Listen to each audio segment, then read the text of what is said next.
صلاة الذي في كل سار وفي سفر حماني على asalaamaaleykum wa rahmatulahi taala wa barakaatu mbokk jullit yi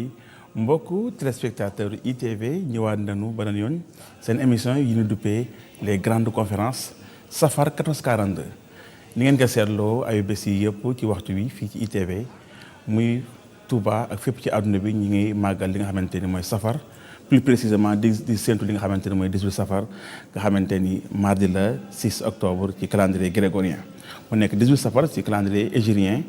et c'est très important le 18 Safar ça nous rappelle rigueur bi nga xamante ni Cheikhul Ahmadou Bamba amoon na ko ci wàllu delluwaat cosaan lépp ci islam parce que on dit 18 Safar nga delluwaat ci calendrier grégorien hégirien bi nga xamante ni Omar ibn Khattab moom moo ci waxoon jullit yi nañuy référé wu ci li nga xamante ni moom mooy islam moo tax boo xoolee Cheikhul Khadim léppam da koy delloo ci cëslaayu islam c'est pourquoi Safar am na ñoo xamante ni terme bi xamuñu ko woon peut-être Safar c'est seulement le deuxième mois calendrier lunaire mais dem na ba nekk lu symbolique fii ci Sénégal 18 Safar 1442 ñun jëm tey les grandes conférences ñu am benn xar kanam bu am solo tey on va parler li nga xamante ni mooy leadership on va parler de l'entrepreneuriat mooy xëy ba nit ki parce que li ni muy noonu mooy nit jàng di wut xëy est-ce que xëy dañ koy wut wala dañ koy créer wala da ngay bëgg nekk rek ñu lay fay salaire wala yow yaay fay salaire yi le choix dañu seetlu li nga xamante ne mooy taalibe murid yi li ëpp duna nangu nekk ñu ñuy fay salaire au contraire ñu ñuy fay salaire loolu fan la jógee mais bien sûr loolu nag pour nga nekk fa nga nekk un leader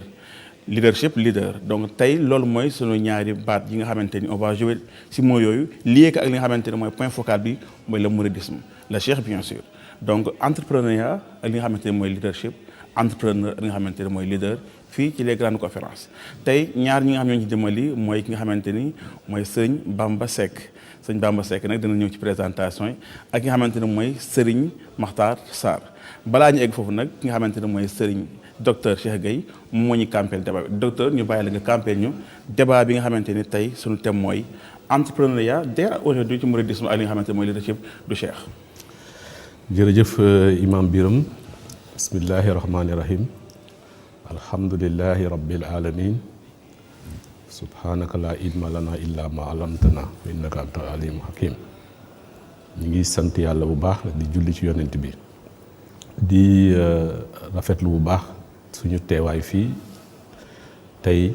ci émission bii nga xam ne ni mooy les grandes conférences ñu ci santaat bu baax ki nga xam ne ni mooy Cheikh Abdoul Ahad Mbacké Gaïndé Fatma ak comité d'organisation màggal gi ci initiative bu ni mel nga xam ni objectif am mooy dem génne ji ñi nga xam ne ni ñooy talent ak borom xam-xam yi nekk ci réew mi te duñ leen dégg lu bari te ñu am ay jaar-jaar yu am solo ñu war leen di leen génne di leen indi ci plateau yi ngir ñuy mën a partager seen ay expérience di partager seen ay idées ngir ñi nga xam ne ni ñoo ñuy déglu man cee jariñu muy gone yi muy mag ñi tey nag émission bi dama jàpp ne surtout gone yi ñoo ko moom muy jeunes yi ñoom laa ko bëggoon a déjee ndax ñu mën a fàttaliku ñi nga xam ne nii ñoom ñooy suñu cëslaay tey ñooñu ba ñu nekkee jeune ci lan lañ nekkoon ndax ci lan mooy seen apprentissage yu leadership lan mooy seen apprentissage yu entrepreneuriat ba tax nit ñi xale yi tey mën cee inspiré wu ba ku ci nekk boo du ne boo amee 18 ans wala 20 ans da ngaa jàpp ne xale nga ba tey wala boo amee 25 ans da ngaa jàpp ne xale nga ba tey loolu ñu war cee waxtaan bu am solo ak ñi nga xam ne ni ñoom lañ ko nar a séqal leadership nag ak entrepreneuriat buñ koy wax ci yoonu murit am na ay principe am na ay pratique am na aussi ay figure ñoo xam ne ni boo ko waxee rek sa xel ci ñoom lay dem yaakaar naa Cheikh Ahmadou Bamba mi nga xamee ni mooy suñu delluwaay ci loolu ci à travers ses enseignements mais l'islam ci en général maam Cheikh Ibrahima Fall figure la tamit maam Cheikh Anta Mbacké Gaïndé Fatma figure la maam Cheikh Anta Mbacké pardon Cheikh Gaïndé Fatma figure la ci figure yooyu yëpp li nga xam ni moom la ñuy loo bàyyi loo xel ci seen trajectoire ci seen ay jaar-jaar mooy li nga xamee ni mooy thème tey bi kon nag ñu ci bég bu baax di ci dajeek ñoo xamee ni seeni parcours ñoom tamit jar na xam ci suñu génération tey yi kon mën nañ leen a bàyyi yaakaar naa ni ñu présenté wu. macha allah jërëjëf sëñ Cheikh docteur Cheikh Gueye ci li nga xamante moom la campé débat bi may commencé ci nga xamante ne moom mooy su ma neexee wax professeur su ma neexee ma wax sëriñ su ma neexee wax oustaz j'ai vu le CV mais sëñ Bamba Seck boo doon présenté wu le Sénégalais lambda qui est en train de regarder l'émission les grandes conférences lan lay jàpp ci yow. aouzu billahi mina shaytaani rajim bismillahi rahmaani rahim alhamdulillahi rabbil alamin wasalaatu wasalaamu ala rasulillah wa ala alihi wa sahbihi wa man wala li ñuy jàpp ci Cheikh Ahmadou Bamba Seck mooy as ndongal daara tur bi Cheikh Ahmadou Bamba Seck ñu gën koo xam ci Cheikhouna Seck maa ngi juddoo Louga fa laa gane àdduna sama wayjur Serigne Babacar Seck suuxat ñu ci njàngaleem Serigne Touba ndax moom loolu rek moo ko ñor bi ma tey dal jàng moo dalal ma jàng alquran ma dem aussi ci benn franco arabe bu ñuy wax Ali Bakrin fa laa tàmbalee ba am sama bac bi ma amee bac ñëpp xam na ni ci jamono jooju jafe-jafe bi arabisant amoon mooy ñaari choix mënoo woon dugg université Anta Diop parce que c'est interdit beneen bi mooy amoo leneen lu dul jàngale te man dama bëggoon jàng li tax ma bëggoon jàng mooy dama mës a toog sama wayjur moom waxtaankat la ci Sëñ Tuubaa bi ñu ko santee benn waxtaan fekk mu tawat mu woo ma toog ñi ko doon sant waxtaan wi toog mu ne ma tey jii de yaay sama doom ju mag yaa fi nekk boo xamoon dara yow laay yebal wax jooju nag def benn mel ni daf ma jam daf ma benn déclic benn choc boo xamante ni ba tey du ma ko fàtte donc moo tax jamono ji may def bac xalaatuma woon dinaa am bac wala déet mosuma ko xalaat après bac lan laa war a def loolu moo doon sama xalaat moo tax ci laa commencé woon gëstu dem centre d'orientation xam ne am na ay bourses yu fi am concours yuy am mais li ñuy jël dafay limité wu bi ne danañ jël 30 personnes man leen man li ñuy jël li yitteelu ma conditions yi laa bëgg a xam bu fekkee mën naa ci participer li ñuy jël yitteelu ma incha allah gëm naa ni mën naa bokk ci ñi ñuy jël bi ma waxee conditions yi après bi ma ko defee bi résultat bac yi génnee ak bi résultat concours yi génnee benn la donc ma admis ci bac bi admis ci concours yi dem Égypte jàngi li moo yóbbu ma bi ma paree ma dem Égypte bi ma demee Égypte tamit ma continué foofu sama jàng ci université Al Azhar defaat bac parce que boobu amul woon équivalence entre bacu Sénégal ak bac boobu ma defaat foofu bac dugg ci benn université bu ñu tuddee études islamiques et arabiques donc def fa bac plus 4 bi ma fa jógee ma dem Daarul Ulum def maanaam droit islamique ma spécialisé wu ci sama master ci droit islamique mais ñëpp xam na ni Égypte dëkk la bu ubbeeku ci xam-xam ci jamono jooju ci leen profité def informatique ay place xam ni hardware ak software ngay boole pour mën a am tuuti nation ci informatique def ICDL muy programme yu am solo ci wàllu informatique noonu it ci leen profité foofu dem ci beneen université bu nekk foofu doon def foofu aussi ay formation lu mel ni fannul bahs wa taalif naka la ñuy binde téere naka la ñuy taalife te muy xam-xam boo xamante ni maa ngi ñaan ñu gën koo yaatal Sénégal ndax ñun ni ñuy binde ak ni àdduna bi binde xaw na am benn différence ndax boo gisee suñu téere yi ñuy bind boo ko bëggee lire dafay jël temps bu bari te am na benn façon lecture bu ñu tuddee SQ3RT yooyu bu fekkee méngoo nag ni àdduna bi binde ci 1 heure de temps mën nga cee lire livre bi donc yooyu ay xam-xam la yu am solo ñu profité ko ci foofu aussi ci lañ commencé coaching ci wàllu développement personnel tamit intéressé ñu dugg ci ak benn formateur bu ñu tuddee Ibrahima Fi donc jóge woon Canada ñëw foofu di ñu jox ay formation les stages de nouvelle gestion ci lañ bëggee domaine bi commencé cee gëstu commencé cee xóotal après ci laa ñibbis Sénégal bi ma ñibbisee Sénégal aussi ma inscrit Cheikh Anta Diop IFE pour gën a dëgëral sama français aussi pour defaat beneen master bi ma jógee foofu ci laa demaat tamit fële nu tuuti FASTEF pour def sama diplôme KM pour nekk professeur mais ci jamono jooju ñëpp gis nañ ni àdduna bi dafa ubbeeku ci wàllu xam-xam donc ci laa inscrit ci ay cours en ligne ci benn université bu ñu tuddee SMC université muy Swiss Management Center ma def fa communication bi mu paree aussi ma inscrit waat fa beneen formation ci des gestion des risques dugg ci benn système boo xamante ni muy commerce en ligne donc da lay permettre nga def développement personnel et leadership donc ci lañ ci tukkee dem ci ay dëkk fu mel ni Malaisie def ay formation lu jëm ci wàllu entrepreneuriat leadership jóge fa aussi demaat ko fa Côte d'Ivoire noonu lañ ko demee ak Burkina donc voilà pour tënk daal loolu mooy ndongal daara bi nekk sa kanam donc yor benn mission muy naka la ñuy mën a fexe ba am benn déclic ci wàllu mental pour changement mën a am ci suñu dëkk yi.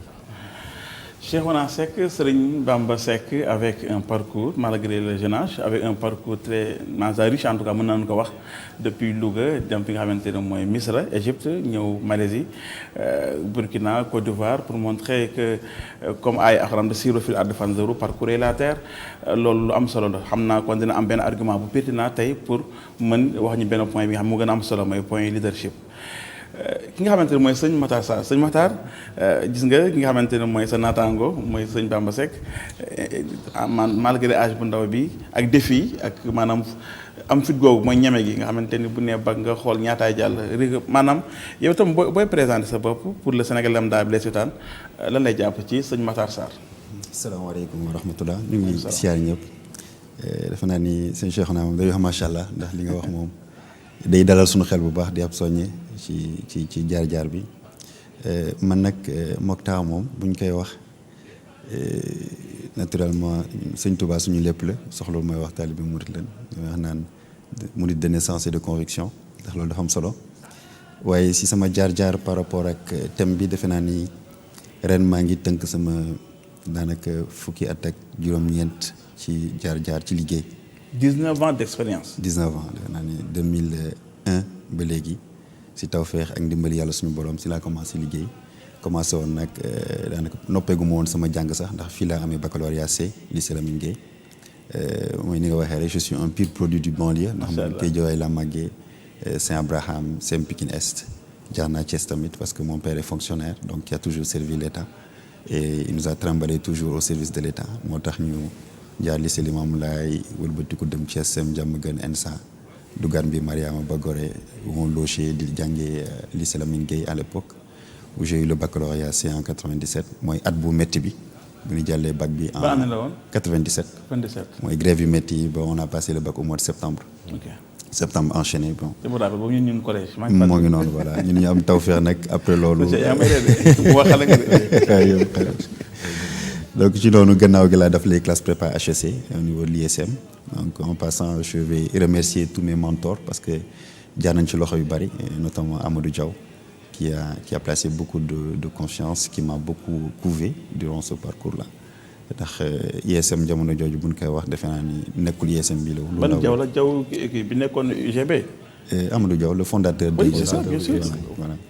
Donc classe prépa ISM HEC après on est parti def samay concours à Paris def école de commerce génne fa ak master en asset management et salle de marché mais laata may noppi commencé woon naa liggéey def naa ne 2001 pare gu mu woon jàng si laa njëkk ñëw rejoindre Sonatel à l'époque nekk si direction financière bi au niveau du service trésorerie commencé jàng ci loolu avec une mission bien précise boo xam ne jotoon nañ ma ko fa dénk mais si laa njëkk liggéey delluwaat nag France at bi ma delloo 2003 si leen ma proposé alternance entre BNP Paribas Private Bank mooy lépp loo xam ne mooy gestion actif non résident man dama fay xëy 3 jours 2 jours yi maa ngi école ndax boobu jamono jooju sama benn professeur moo doon patron groupe bi amoon ci ràññee gu ma am sama jëmm ji xam ni jàppale ma ci tamit ni kii moom ëpp na fi bàyyi donc noonu la ma dugalee au niveau du groupe BNP Paribas donc ci noonu nag laa dox un parcours assez multinational parce que def naa quand même de 2001 jusqu'en 2008 maa ngi ci multinationales yi donc jóge BNP wàcc au niveau de la filiale au niveau de Dakar par l'entremise de monsieur Amadou Kane ancien DG ministre des Finances qui a beaucoup contribué aussi à ma formation parce que jaar moom tëgg moom bu rafetee rek am na ko si jaar te sunu entrepreneuriat bi ñuy def plus tard defe naa ni jaar boobu dans les multinationales da cee doon lu bari ndax multinationale da lay jox gis-gis bu yaatu boo xam ne dara du la mën a jaaxal muy ci wàllu procédure ci wàllu organisation ci wàllu langue ci wàllu nu àdduna bi di doxee ndax léeg-léeg nga jëflante nit ci même entreprise bi te doo ko mos a gis da ngay nekk virtuel mooy li ñuy wax naan vraiment du virtuel donc BNP Paribas après me rejoindre SOPAF Shell Oil Product Africa foofu tamit ci ginnaaw ga laa génn complètement songu entrepreneuriat ndax dafa am loo xam ni xëy na sama jëmm ji mooy daf lenn kese mënuma ko dama ko xaw a télé. vous êtes naturellement polyvalent. waaw man moom bu may def lenn rek daanaka fa la résultat bi di yéese ndax mënuma di def benn mbir te nanguma tamit lu tënku moo tax mu may toll naañ ba da nga ragal koor ma leen ragaluma koor contrainte laa ragal donc contrainte boobu nag dafay ñëwaat ba ci wàllu liggéey bi moom moo tax tout le temps jàpp naa ni l'esprit humain dafa yaatu te li ñu war a def suñu dëkk yi bari na ba xel mi day daw saa su ne donc si laa commencé moom sama bopp maa ngi commencé entrepreneuriat 2009 exactement 2009 ba fi ñuy waxee nii donc fin 2008 dellu nag dans mes métiers parce que je suis financier à la base mais financier bu ñu koy wax du dara mooy il faut nga comprendre économie mën ko traduire en des chiffres et en des stratégies donc loolu moom mu dimbale ma bi ñu commencé ma dugg Bamako Niger conseiller fa clients yu bari mais dañuy wax entrepreneuriat dans le conseil mooy tey jii mën a xool du ma ko fàtte mukk damay fàttali naan sama premier dossier bi ma gëmloo ni entrepreneuriat mën a dundal nit transport Ousmane Diagne la yéen ñi nekk ci dëkk bi xam nañ ko ñu def transport hydrocarbures 400 millions yu ñu soxla woon ma dimbale leen ci ba structuré ko 400 millions waaw mais j'ai touché mes fees pour 5% nga xamante ni bi nga paree sa 5% téye nga ci loo xam ne xam nga ne entrepreneur li muy métti mën a dundal nit te loolu day dalal xel nga xam naa dina ci ñëwaat ci kanam ci résilience bi mu laaj noonu nag laa continuer le conseil dans le secteur financier mu yóbbu ma Niger ba 2011 j'ai rejoint Dubaï par l'entremise de circonstances d'ordre social Dubaï tamit monté waat fa beneen société avec d'autres partenaires ñi nekk Australie et moi je m'occupais du marché africain yàlla def période boobu nag si la gën a am ubbeeku goo xam ni parce que yàlla def na grande entreprise ak projet yu bëri jaar na sama loxo. bien sûr mu lu mel ne bu demee Burkina Faso Planor kii chez moom Mohamed moo yoroon 3e licence su Mali Expresso Télécom Dubaï nga xamante ne seen transaction haut de bilan yu bëri yu ndaf muy Guinée wala Ghana liggéey naa ci. Iron Ridge nga xamante ñoom ñooy exploité fer Gabon seen IPO London maa ko def restructuration Comium Abidjan daanaka liggéey naa ci lu bëri 3e licence Crédit Bureau Tanzanie daanaka def naa étude de marché bi faisabilité daanaka at lañ ci def si Afrique doo ko commencé xam luy Crédit Bureau te boobu ñu ngi doon xool 3e licence bi fële Cameroun nekk tamit benn dëkk boo xam ni lu bëri def naa ko fa ci wàllu conseil ba dossier bi mujj bi nga xamante ni si laa liggéey moo doon le dossier de centrale solaire centrale charbon 360 mégawatts bu Mboro nga xamante ni Sénégal ak Africa Énergie ñoo ko seqoon mu doon un projet gigantesque pratiquement 800 millions de dollars boobu yàlla def na depuis Dubaï maa doon conseiller indien yi signé woon contrat bi pour 94 millions de dollars en structuration ci gannaaw dossier boobu nag laa jël benn décision ni conseil bi baax na waaye à la fin de la journée da ngay jot sa nampaay waaye moomoo dara si sa dëkk mu indi benn déclic 2015 ak sama benn associé sama xarit sama wëllëre koo xam ne ñoo bokk gis-gis si la lancé suñu société d'investissement M&A Capital bu nga xamante ne je suis cofondateur et directeur général M&A nag nekk société d'investissement comme ni ñuy gisee fonds yu bari bien sûr ñu commencé ko si sunu dërëm ànd ceeg pas-pas ànd ko gëm xam ni war nañ mën a di jënd lu fi nekk wala di investir ci loo xam ne moo mënu ko wala xool loo xam ne dara nekk fa ñu def ko fa mais tout ça ànd ak benn objectif bu clair mooy bu ñu ko deful suñuy rak wala suñuy naataangoo dinañ yàgg yaakaar ni fonds d'investissement moom faaw nit ki jógee bitim réew ñëw def ko donc cette nécessité de casser les codes mën a changer mu wan nit ñi ni mën a nekk moo nu gide woon. macha allah yàlla dafa nu ci tawfeex bi ñu démarré tamit ñi ma jotoon romb ñëpp si sama parcours ñëw fekkaat nu ci. ànd kook ñun comme investisseur ñu ànd di liggéey di investir ci lu bari ba 2018 nag la ñu commencé di dugg donc ba fi mu toll nii defe naa ni suñ koy tënk rek maay directeur général du M&A Capital waaye ginnaaw ga tamit man maay CEO directeur général du fonds d'investissement Mouride Rijal Holding mi nga xamante ni Mouride ko sos lu yàggul dara xool sama jëmm ji dañ bëgg nga jiital na ko. macha allah foofu lañ taxaw si suñu jaar-jaar bu gàtt. mu nekk lu am solo jërëjëf sëñ Makhtar Sarr jërëjëf sëñ Bamba Seck je pense que jaroon na CV ñu xam que day symboliser bu ëllëgee maanaam li ñuy waaj a déglu yëpp ci xam-xam ñi xam ni ñu koy wax dañuy wax ci islam fasalu ahla zikri nanuy laaj ñi xam je pense que tey sëñ docteur mënuñu woon am ñu raw ñii ci loolu. damay dugg ci débat bi on va aller très vite cette fois-ci maintenant après les présentations macha allah leadership. boo ko doon définir da nga koy lii ak mouridisme sëñ Touba moom ma nekk le leader c'est-à-dire comment tu définis le leadership par rapport ak ñi ngi ko jàng ci école yi ak Cheikhul Khadim ni mu ko incarné. ok leadership bu ñu ko doon tënk baat bi baatu anglais la mooy to lead mooy koo xamante ni day jiitu am fu mu bëgg a jëm mat nit ñi ñu topp ko mooy capacité orienter l'équipe vers l'objectif arab bi naan ko al qudra ala tahrik al atba nahwa al hadaf kon dañ am ay mbir yoo xam ne ñu ngi ko ciy dégg mooy nit ki il faut mu am ay capacité am ay mën-mën yoo xam ne day nekk ci moom il faut aussi mu am équipe il faut aussi mu am objectif waaye il faut mu am yoon wala méthodologie boo xam ni fa lay jaar ngir ommat équipe boobu ngir ñu àgg ci objectif bi ci jubluwaay ba kon yii nii mënu cee ñàkk waaye bu fekkee dañoo jël Cheikhuna Cheikh Ahmadou Bamba radiyallahu taala anhu moom façon leadership bu mu incarné lan moo tax mu am réussite bi nga xamante ni moom la am te bu ñu seetloo ci àdduna bi am na ay façon leadership yu bëree bëri yoo xamante ni tey mi ngi fi mais dafa am ay jafe-jafe tey jëlal lu mel ni démocratie daanaka ñëpp jàpp nañ ni mooy modèle bi nga xamante ni mooy modèle bi gën mais ñaata loi la ñu voté ci turu démocratie muy lor ay askan ñaata président la démocratie fal yoo xamante ni tey ñi ngi indi seen i jafe-jafe askan yu dul jeex du xaaj kon xëy na modèle la boo xam ni ñun ci lañ toll jàpp ni moom mooy modèle bi gën mais am na ay modèles yoo xamante ni suñ ca jaaree mën nañu am li gën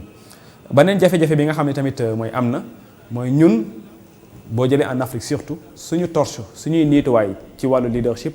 duñu jël suñu kilifa yi parce que ñoom dafa am fenn fu leen classé mooy ci l'islam pour ñoom l'islam mooy julli woor natt asaka l'islam dépassé na loolu. mais est-ce que tamit imaam yi loolu la ñu war a ñemee est-ce que ñoom ils ne sont pas toujours restés dans leur mosquée. waaw ce qui est sûr moom mooy imaam yi am nañ ci rôle même sax boo jëlee suñu xutba yi man mënuma comprendre fii ñu toll ba tey ñu jël xutba di ko def en arabe ci taxawal di wax ak ay. am na école bi défendre loolu.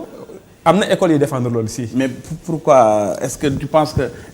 école bi nekkul en phase par rapport li xew wala boobu moom moo joué li tax nit ñi comprendre le message. xam nga dañuy poser benn question muy tey l'islam dafa am lu ñu tuddee maqasidu sharia dafa am objectif boo xamante ni moom la sharia teg moom la l'islam teg ci lépp lu muy santaane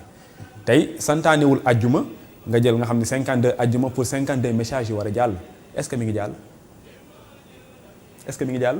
je pense que jàllul parce que méthode bi baaxul kon lu ñu war a def. parce que la communication ne passe pas. dafa am problème. communiquer c'est être en relation. dans une autre langue tu n'es plus connecté. ballighu anni wala aaya kon message bi dafa war a jàll. kon da nga jàpp leader dafa war a jàll message am. xam nga bu message bi jàllul nan la ñuy xamee vision bi parce que dama ne la orienter l'équipe vers l'objectif bu fekkee xamoo objectif bi noo cay jàlle am na nag 30% wala 36% yoo xam ni du ñu xam sa objectif te dinañ la topp am na si yonent sallallahu alayhi wasallam am na benn duma ni saxaaba mais ku nekkoon ci moom bu ñu tuddee Uyayna ibn Hisn la tuddoon mu ni alqaid al a'maq njiit la woon boo xamante ni maanaam da koy jàppee njiit lu xelliwul njiit lu dof mu ni iza taharraka maahu alfu sayf saa yu yëngatoo bëgg a dem dina am 1000 personnes yu ko topp waaye nag laa yasaluunahu fiima wala ila ayna duñ ko laaj fan nga jëm ak foo ñu jëmee fu ñu jëm rek ñu topp ko loolu day leer ci campagne yi buy xew ñaata nit ñooy topp leader te xamuñu sax leader bi fan la jëm pour dëggal loolu rek référendum bi nga xam ne moom lañ mujjee voté ba tey fii may wax ak yow bi ñuy wax ci voté yi ñu war a jëm am na ci ñoo xam ne ñu ni comprendre nu ñu woon yenn message yi nga xam ne moo nekkoon ci biir référendum bi 15 points yi te ñaata ñoo ko dëggal ñaata ñoo ko doon défendre dañ ko war a voté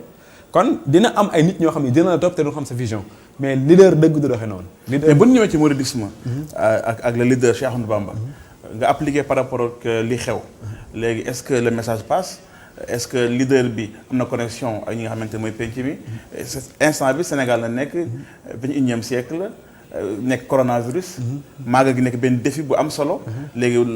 loo koy définir léegi. dinaa ñëw sax ci sëñ Mountakha en tant que leader moom beneen affaire la man su ma koy classé ci top leader yi dama koy tuddee li ñu tuddee maanaam leader la boo xamante ni leader by exemple. ok lépp lu muy wax moo ciy jiitu. leader by exemple tey biñ ne takk masque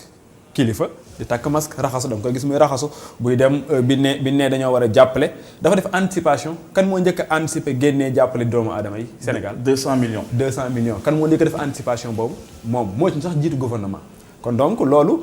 la ñuy tuddee alamatul qiyaada les signes de leader da cee bokk anticipation nga xam ne da ngay anticiper. doo xaar yaa jiitu doo xaar da nga jiitu parce que pourquoi ngay jiitu parce que am nga vision xam nga fan jëm. xam nga fa nga jëm nan ngay def ba yegg ci donc loolu soo ko amee mooy waral ngay def anticipation moo tax Serigne Touba radiyallahu ta'ala anhu bi mu ñëwee gis njàng am jafe-jafe est-ce que dafa xaar ba woy juróom génn àdduna wala ban dénk ko daara ji muy doog a taalif ay téere ci jamono ju teel ci la taalif ay téere Masaalikul Jinaan Tazawudu Sigaar Mulayyinu Sudur ci jamono ju teel am na sax xasida yoo xam ne ñu ngi naan bi mu koy taalif mi ngi am ñaar fukki at ak nangam ñaar fukki at ak ñeent ñaar fukki at ak juróom moo tax bi may ñëw sàngaama tur tànk nga ma naan la yaakaar naa mbir mu du foofu ci vision la parce que moom gis na ni dafa war a soppi jamono du bàyyi nag ba mbir mi yegsi ci loxoom muy doo ko xool yan téere lay wut nan laay fexe ba teewee éducation bi nangu dafa def li ñu tuddee anticipation mais pour dugg ci sa question dëgg lan moo waral tey leadership Cheikh Ahmadou Bamba nekk leadership boo xamante ni dafa nekk leader modèle ñu war koo xool dafa am juróomi ponk yu mu ŋànk yoo xamante ni képp ku bëgg a gouverner wala képp koo xam ne tey da nga bëgg a jàppale saw askan ci wàllu leadership faaw nga tënk ci 5 critères. 5 ñu jël ko benn bi ci njëkk mooy il faut nga am aw delluwaay mooy li ñu tuddee almarjiya il faut nga am fooy dellu Sëñ Tuubaa fan la dellu ci alquran ak sunna mooy source am ci alquran ak sunna moo tax mu ni banaytu taati bittibaa'i bi zikri wa sunna wal ijma c'est important nga am wéeruwaay bu wér boo xamante ni du changer parce que ñun suñu modèle yi ñuy jox wéeruwaay yi yëpp day changer day changer donc ki nga xamante ni tey moom moo bind doomu aadama xam nature am ba mat sëkk bind àdduna xam àdduna li fi nekk ba mat sëkk bind bakkan xam lépp kooku moon la yoon wii boo ci jaaree di nga am tawfiix muy yàlla subhanahu wa taala tey boo demee hôpital docteur bi ni la garab gi jël ko benn midi benn ngoon benn guddi nooy def da nga ko laaj lu tax doo ko utiliser kon ñun suñu jafe-jafe dëgg mooy dañ ñoo jàpp ni yeneen modèle lañu war a jël ngir mën a développer. deuxième critère bi muy il faut nga jiital idéologie avant matériel. maanaam tabax xel laataa ngay tabax matériel. donc ñooy jël exemple Cheikh Ahmadou Bamba. Cheikh Ahmadou Bamba radiyallahu taala anhu bi mu ñëwee ci jamono li mu njëkk a def mooy dafa tabax mag ñi doog a tabax jumaa yi. jumaay Touba ñoroon na ko jumaay Njaareem ñoroon na ko lool Touba ñoroon na ko lool mais da leen a sanc mais tabaxu leen mag ñi la tabax. mag ñi la tabax ñoom ñëpp la tabax. maam Cheikh Ibrahim sëñ Abdourahmane Lo Cheikh Mouhamad la ñu Dagana ak ñeneen ak ñeneen ñoom ñëpp da leen a tabax ba ñu mat nit ñu war a doon après nit ñi tabaxal ko lépp lu mu bëggoon waghfir liman banaw binaa rafi'a. donc d'abord la ressource humaine. bu amul dara du sotti. jëlal même dëkk yi avancé jëlal fu mel ni nu mu tuddati après guerre mondiale Japon les pays asiatiques. même sax boo jëlee Allemagne. da leen terrassé woon dañoo commencé à zéro. mais est-ce que dañoo tabaxoon seen immeuble yi ñu ñàkkoon nit ñi lan tabax nit ñi tabax tali yi donc bu ñu bëggee développement ñun en Afrique il faut ñu tabax nit ñi mais nag lu ñuy tabaxee nit ñi ci xam-xam moo tax Serigne Touba bi mu ñëwee li mu jiital mooy xam-xam la wax mu ne yaa ma'shara shubaani in xiftumul xajal fa xaddimu taalluma alal amal maanaam bu ngeen ragalee gàcce àdduna ak àllaaxira na ngeen jiital xam-xam ci liggéey ndax xam-xam bu leeree da lay permettre nga xam lépp looy liggéey nga liggéey ko ci liggéey bu baax moo tax du hasard li njëkk a wàcc ci alxuraan nekk iqra yàlla neewul jullil neewul wooral neewul baaxal neewul nekkal leader mais jàngal la wax parce que soo jàngee jàng nag bu am bu jaar ci yoon wa mu war a jaar bu boobaa di nga doon nit koo xamante ni nit ku mën a ñoŋal kaw suuf ngay doon. Cheikh Ahmadou Bamba troisième critère pour leadership. troisième critère mooy nga def lu ñu tuddee an nafa al am maanaam njariñ luy jariñ ñëpp. doo xool sa bopp intérêt général. Serigne Touba bi mu defee xalwatu ba pare yonent sallallahu alayhi wasallam feeñu ko ne ko su fekkee da ngaa bëgg martaba boo bëgg xutbul xawsu loo bëgg mën naa la koo jox te nga toog doo dem ci géej gi mun ko déedéet li ma bëgg mooy damaa bëgg a jariñ sama askan mu ni sababu gaybati an allaha araada an anaala minhu jaaha wa an akuna shafi'an li xawmi wa an akuna xaadiman fi dawmi man kat li ma bëgg li ma yéene mooy ma nekk koo xamante ni damay am cër ci sama borom ndax lu am solo la waaye nag ma nekk kuy jariñ sama askan kon boppam taxu ko woon a jóg moo tax même bi mu jógee ci géej gi li mu am ci xéewal suñu borom may ko néewul naa jël de maag sama njaboot dani liikun bikun sarmadan wàcc al masir yada jawfal fara lil wara mislal maharimi yàlla maa ngi lay ñaan ci barke kun fa yakun lii ma am ci ay xéewal naa ko bokk ak mindeef yëpp waxul julli de mindeef la wax xam nga tax mu ni mindeef ndax yàlla bi muy indi doomu aadama ci kaw suuf li mu bëgg mooy nan la doomu aadama di am dund gu ñoŋ kuy jullit ak ku dul jullit la yemale moo tax même boo duggee ci l'islam ci alquranul karim ñëpp la sóoraale même bàyyi ma sax l'islam da koo sóoraale kon loolu mooy ñetteel bi nga xamante ni ñetteelu tomb bi la ñeenteel bi mu ngi tuddee at tamkiin mooy duplication li nekk ci yow bu mu yem ci yow mais def ko ci njaboot gi transfert de compétence c'est important parce que su amul boo fi nekkatul luy xew léppay fay. kon loolu mooy créer continuité bi. mooy créer continuité loolu ñu naan maanaam yoonu murit amul tànk ginnaaw. c'est important parce que dañuy tabax ay nit pour jox la ci exemple rek am na ci ay parti yoo daan dégg bu njëkk est-ce que yaa ngi leen dégg léegi ba tey benn leader la ñuy am mën naa am 100 ans leader ba du màggat ba dootul amati xalaat mais force dañ koy bàyyi xel parce que amul duplication bu fa nekkatul rek léppay damm. Serigne Touba bi mu demee ci géej gi nga xam ni daanaka boo dee calcul yoonu géej géej yoonu gànnaar lépp mën naa ko jàppe fukki at ndax moo ni jaahadtu a'daa'i aduwwallaahi asrati sinina li wajhillaahi man kat xare naa sama noonu fukki at yu mat sëkk fukki at yooyu est-ce que bu fekkoon tabaxul woon mag ñi luy xew est-ce que yoon wi dina continuer parce que ñoom pour tubaab yi am rupture tubaab bi dañoo jàppoon ni moom moo ŋànkoon lépp fekk li moo ŋànk moom def na duplication. donc dana ko isolé pour créer la rupture. maam Thierno Ibrahim tabax na ko ba mat sëkk bi muy dem mu dénk ko njaboot gi jël lu jëm lu wàllu xitma jox ko maam Cheikh Ibrahima Fall ak Cheikh Mandoumbe jël ci wàllu xam-xam sëñ Mbacke Bousso am lu mu ci doon féete sëñ Abdourahmane lu am lu mu ci taxawee donc système bi da koo tabax ba mat sëkk ñu am seen liberté ci seen xam-xam am seen liberté ci wàllu économie doon liggéeyal seen bopp di dunde di liggéey di jaay tubaab bi. c'est important kon leadership boobu la Serigne Touba def mooy duplication li nekk ci moom mu def ko ci njaboot gi. 5e critère juróomeel bi mooy nga am liberté c'est important. un leader doit être libre. Parce que bu fekkee loo soxla da nga koy jëggaani luy xew mooy li ñu dal ñun lépp lu ñu soxla faaw ñu dem bitim réew suñu wàllu économie dañ koy jëggaani suñu éducation dañ koy jëggaani dem nañ sax ba léegi sax suñu xalaat ak suñu xel lépp dañ koy jëggaani bu ñu demee ba Sénégal mën ni. fii président bu fi fal France la fal loolu am nañ problème mais amuñu liberté ci wàllu xel. Sénégal France mooy fal fii. loolu da ngay dégg ñu koy wax. loolu donc su ma dee dégg terme yooyu man daf may tiital. donc Sëñ Tuubaa li mu njëkk a def mooy am liberté ci lépp colinam ay dëkkam xalaatam ay téereem léppam système bi da koo teel boppam ñun we can do it mën nañ def lépp. parce que dañ naan if a one can another one can. bu fekkee kenn mën naa am réussite ci taalif ay téere am modèle économie am développement ci wàllu santé am développement ci lépp ñun aussi mën nañ ko. Afrique am na ay pays yu avancé àdduna bi am na ay pays yu avancé am na dëkk yoo xam ne amuñu dara demal Singapour lan moo fa nekkoon demal Malaisie lan moo fa nekkoon am na dëkk yoo xam ne ndox mu ñuy naan sax amuñu ko mais ñi ngi développé. mais lan mooy développé doomu aadama. xam-xam bil ilmi wal maali yubna naasa mulkahum wala yubna mulka bil jahli wal iqlal kon xam-xam bu ànd ak liberté bu ànd ak vision mais nga jëriñ doomu aadama yi def duplication mooy indi leadership boo xamante ni tey day mën a indi développement. Serigne Bamba Seck fii ci les grandes conférences avec sa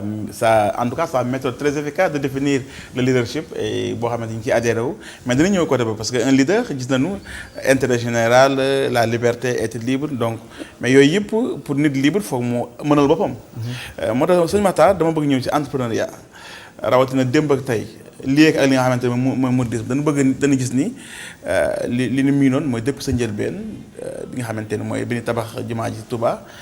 bi ñu jël li nga xamante ne itam mooy pont bi raay bi du moins li ci amoon yëpp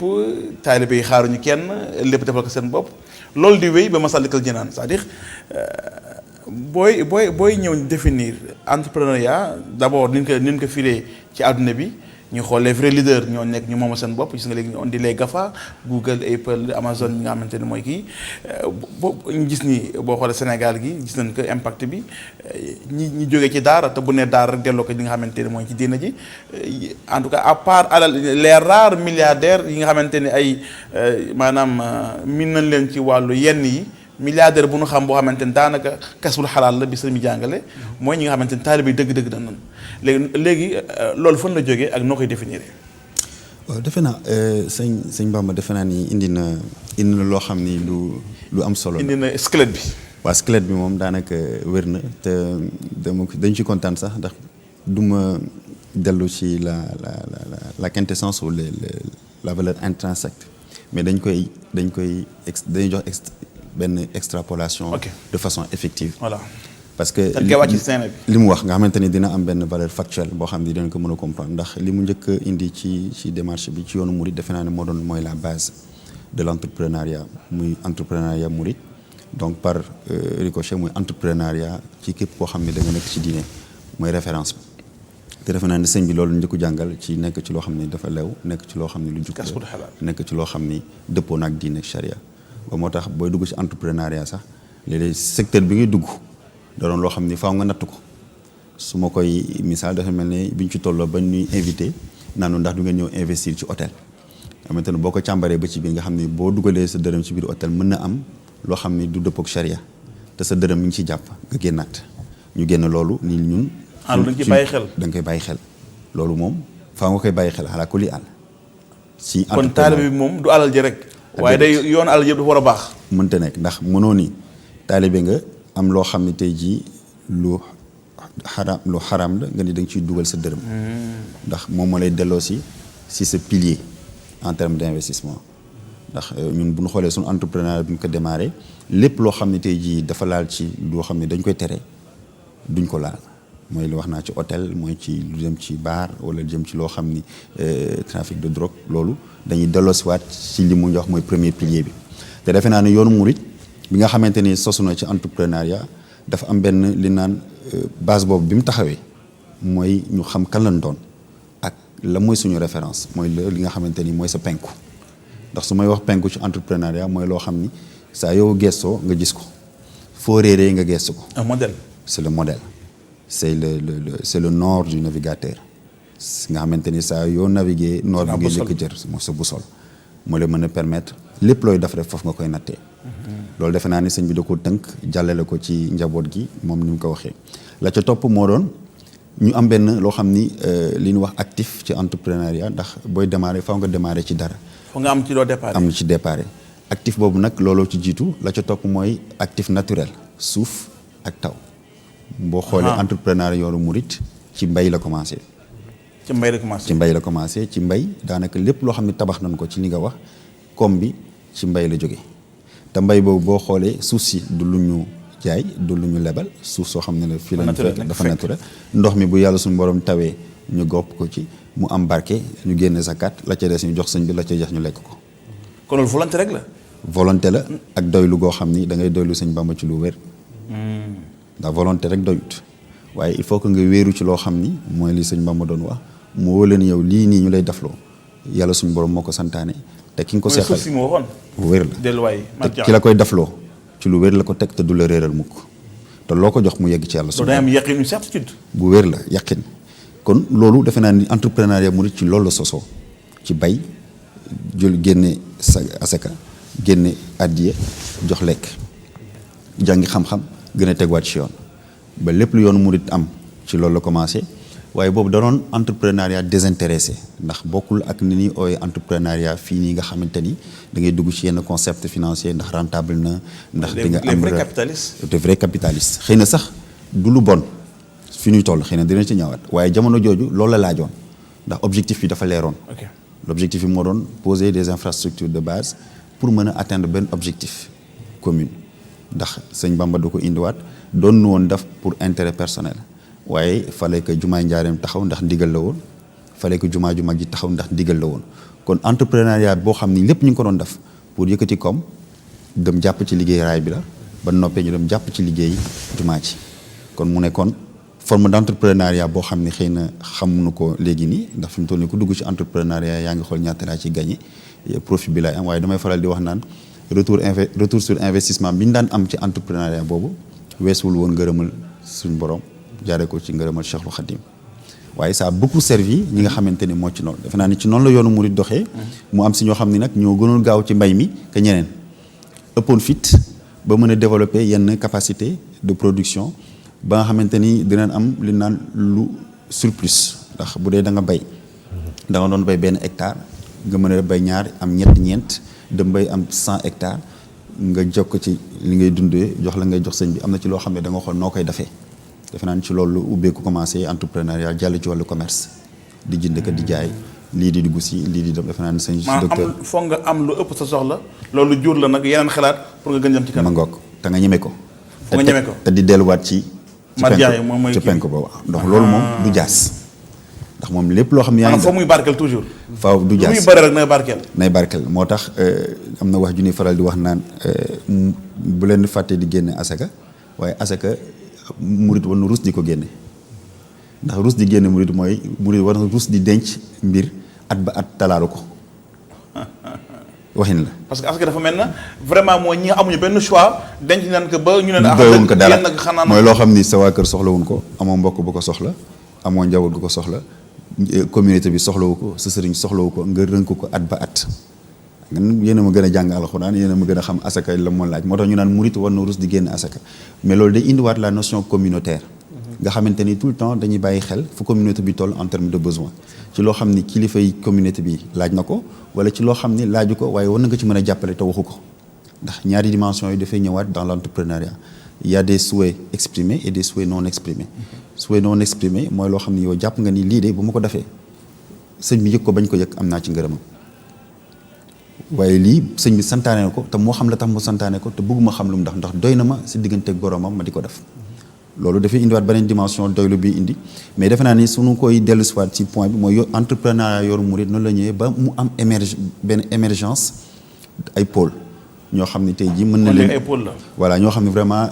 xuus nañ ci ba mën a générer lu bari ba nu jàppee leen ay kàngam ci wàllu entrepreneuriat ci seen doxalin si ñeme gi nu ñeme waaye ci continuer di appuyer société yoonu murid ndax tey jii bu ñuy tudd ñenn ñi ñu mel ne sëñ Ndiouga Kébé ñu mel ne ñeneen xëy na am na foo xam ne taxaw nañ fa foo xam ne ñeneen taxawoon fa mel ne Djili Mbaye ak ci wàllu njabootu sëñ bi ci boppam boo demee Gaynde Fatma boo fa demee am na ci loo xam ne liggéey nañ ko liggéey bu am solo ci wàllu entrepreneuriat te dérogé wuñu ak approche bi nga xamante ni moo am waaye loolu li tax mu mën a am day ñëwaat si notion de leadership bi nga wax mooy dañ am leader boo xam ne daf na ko yombalal. Il a créé les conditions de base. définitivement tey jii ku tekki ci yoonu murit am na loo xam ni dala ko yombalal ci nga nangu ko nga bañ ko nangu. kon de maintenant aada yi delloo njukkal la. ndax moom lay junj keroog ci waxtaan bi naan bu jumaa ji amul woon bu sëñ bi dellu woon Touba xëy na ñun duñu am raison di dem Touba. kon day mel ay récolte la quoi en fait. récolte la mën nañu ko woowee récolte waaye dafa mel ne loo xam ni dañu ko waajal. wala opportunité la. mooy loo xam ni suñuy leader mooy li sëñ Mouhamed di wax naan leader mooy koo xam ni. dina gis fu sori day am vision. vision ndax ñun lay xëy na moom lay wax ne ba ñun fi mu toll nii li sëñ Bamba defoon ak li sëñ Manoumou Moussa defoon xëy nii bu nu góorgóorluwul tuuti sax duñ ko téye bu baax moom la may wax naan ci taxawaay dëkk bi ci taxawaay titre foncier bi ak naka lañ mën a tënkee dëkk bi ba tey jii Touba mën a nekk deuxième jamono yooyu nga mënoon lijjanti. boo ko lijjantul woon titre foncier 1929 wala jamono jooju. léegi nga koy lijjanti du tout c'était pas évident ba pare boole ci moom moo xamoon la moo tax mu def ko waaye tey jii ñun am nañ raison suffisante pour xam lu tax mu def ko. ndax Touba bu demee ba nekk ñu naan deuxième ville économique peut-être précisé sous l'aspect consommation parce que loolu defe naa ni dafay laaj di ko préciser pas sous le sens productivité. mooy am na des conditions yoo xam ne nit ñi dañ fay samp di fa toog. di jaamu yàlla dëkk fa indi fa seen njaboot. di soxla lekk am nga loolu la fa yor. ba nga xamante ni les sociétés de production dana dem damay dem jaayi Touba ndax am na ñu fay jënd. dugg ak jënd boobu nag loolu la ko indi. mooy suuf sa ña fa am kër kenn fayu ko xanaa léegi lañ ko commencé di ko wecce waaye dëkkuwaay bu gaaw bi foofu la amee jaamu yàlla gu sell gi daanaka danoon loo xam ne dañ ci nos seen bakkan ndax lu nekk mën nañ ko fa nangu waaye la fonction primaire de la vie reste une fonction religieuse entreprendre nag gën fa jege indi benn règlement intérieur yi lii lañ ko fi tere. moo ngi noonu loolu nag defe naa ne jur na ci lu bari ba encouragé murid yu bari ñu ñeme dugg ci dëkk bi commencé tukki entrepreneuriat murid commencé jël forme ba pare am benn diversification sectorielle yamatunu ci mbay mi daanaka sax xëy na xaw nañ ko sori jënd ak jaay bi commencé am moo tax conteneurs yi ngay gis ñu naan murid yi ñoom daanaka mais investissement dans l'activité agricole ou industrielle commencé woon nañ ko def donte xam-xam bi nekk fi woon waaye dañ doon ànd boo xoolee société yu bari da nga doon gis yenn murid yi di ci dugg nekk ci actionnaire boo demee Louga di nga fa fekk SPIA fekkaat fa leneen nga dem ci yeneen dëkk yi fekk na ay murid ñu commencé dugg dans l'industrie xëy na nag foofu am nañ ci jàngat boo xam ne dafay am na benn rupture boo xam ne xaw na am mooy boo xoolee li njëkkoon am ci yoonu murid ci wàllu industrie transmission bi mu doon wax xëy na am na ci yenn failles yoo xam ne jot nañ ko noté ba moo tax li nga xamante ni jotoon na am dafa am ñeneen ñoo xam ni. ñoo jël relève failles comme lan dans la transmission mooy tey jii ni nga xamante ni. noonu nga def ba tey ko dupliquer affaire bi. mën ko dupliquer. am na yenn soññe yu des yoo xamante ni buñ ko teeloon jël daana gën a raw. xam ni tey jii man dama yor sama entreprise waaye dama war a tàggat sama njaboot ni bu ñu fa nekkee ñu mën a jël entreprise wala tàggat. yoonu am na ñu doonoon seen bàyyi. am na ñu ko doon ci taxawaay waaye doonoonu ko ci wàllu industrie ak wala dayo bi amoon ci yoonu murit waaye. gis nañ toujours ni dana am toujours yeneen entrepreneur yoonu murid yu émerger pour mën a am taxawaay bu am solo ndax fi mu toll nii boo xoolee ñu ngi sant yàlla bu baax defe naa ni bu ñu oo l'entrepreneur murid modèles yi bari nan mën na leen ci lu bari ba boo xoolee dans le réseau des entrepreneurs et hommes d'affaires murid am nañ ci taxawaay boo xam ni ba boo jëlee ci université bi lañ ci def nga xam ni sant yàlla on a mun demee ba engagé wu pour 6 milliards dans le cadre de l'université sëñ bi nangu la ko te muy daw doonoon loo xam ni firnde la ni 6 milliards pour 6 milliards CFA. CFA firnde la ni kon l'entrepreneuriat mouride a bien pris forme tey jii maintenant mu doon benn challenge boo xam ni mënul yam ci lu mag ndax am na ci ñoo xam ni wax dañuy génn daara ñii ñu ngi doog a génn école ñu war a les ressources humaines dafa changé bu njëkk ba ressources humaines daara la woon mais léegi ñoom Matar Sarr fi nekk am bac C am ay nekk ay ingénieur def ay fintech nga xamante ni sëñ Bamba moo fi nekk di làkk arabe sëñ Matar di làkk anglais ressources humaines dafa changé léegi. non changé wul dafay diversifié. ndax dafa diversifié ñi nekkoon ci daara ji ñu ngi ci daara ji ba léegi. ndax tey jii ñu ngi ci boo jëlee programme bu mel ne génération Salih nga xamante ni dafay àndandoog ndongo daara yi nga xamante ni di wàcc naan alxuraan dafa leen formation qualifiante utal leen liggéey wala dugal leen ci li ñu ooyee le concept de talibopreneur. concept talibopreneur mooy xool tey jii ndongo daara génn na nga xam ne moom son besoin c'est un besoin primaire lu mu lekk la nga jox ko seed capital moom la ñu wax tuuti xaalis demal nga bay wala nga yar ay ginaar nga am loo suturloo am lu ci rot nga yóbbu ci daara ji. kan may gérer loolu instant loolu am na. am na fi sëñ Fallou Niang kuy góorgóorlu si loolu 2013 ba léegi actuellement ñu ngi liggéey ci la mise en place d'un fonds social business pour accompagner leen dans l'extension ci loolu mais juste pour wax ni le profil s'est diversifié mais n'a pas changé. taalibe yi ñu ngi génn te dañu demander benn attention particulière ñun nag xëy na suñu taxawaalu bu rëy yóbbu nañu fu nekk waaye ñu ngi sant yàlla suñu borom santaat si bi mu delloosiwaat na ci loo xam ni suñu penku réerunu waaye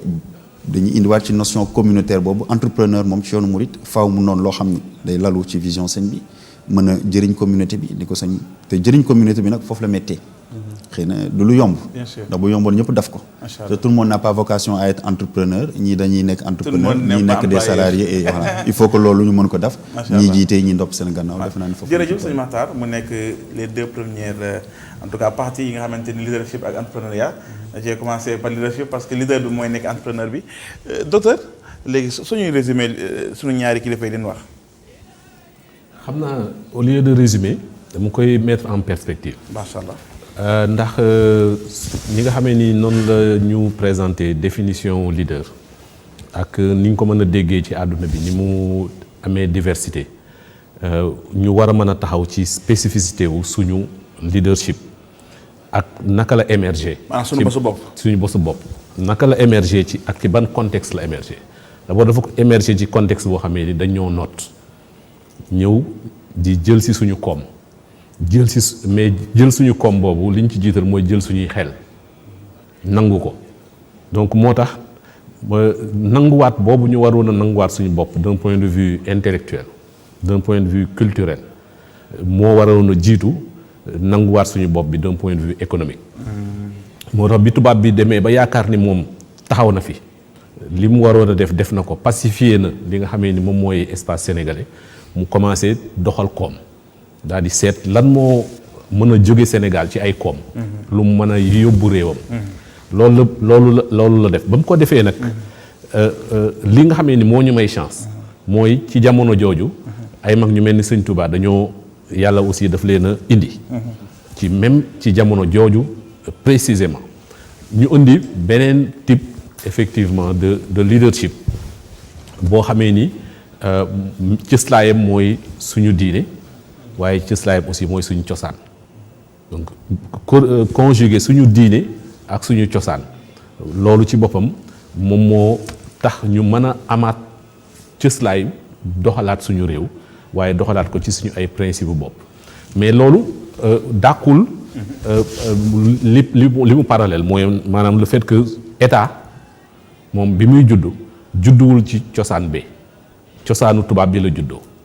moo tax ba léegi fi mu nekk nii dañuy wër naka la cosaanu tubaab bi naka lañ koy fexee ba boole kook suñu cosaan ak suñu diine loolu yeggseegut nag waaye ñun ñëpp ñoo ci war a jàpp ndax bis buñ ci jàppee ba ñu yegg foofu xam naa lu bari dina soppeeku ci réew mi mais entrepreneuriat boobu nga xamee ni leader bi kii na ko jàngale na ko dafa am jeexital ci milieu rural ba ñëpp jàpp ne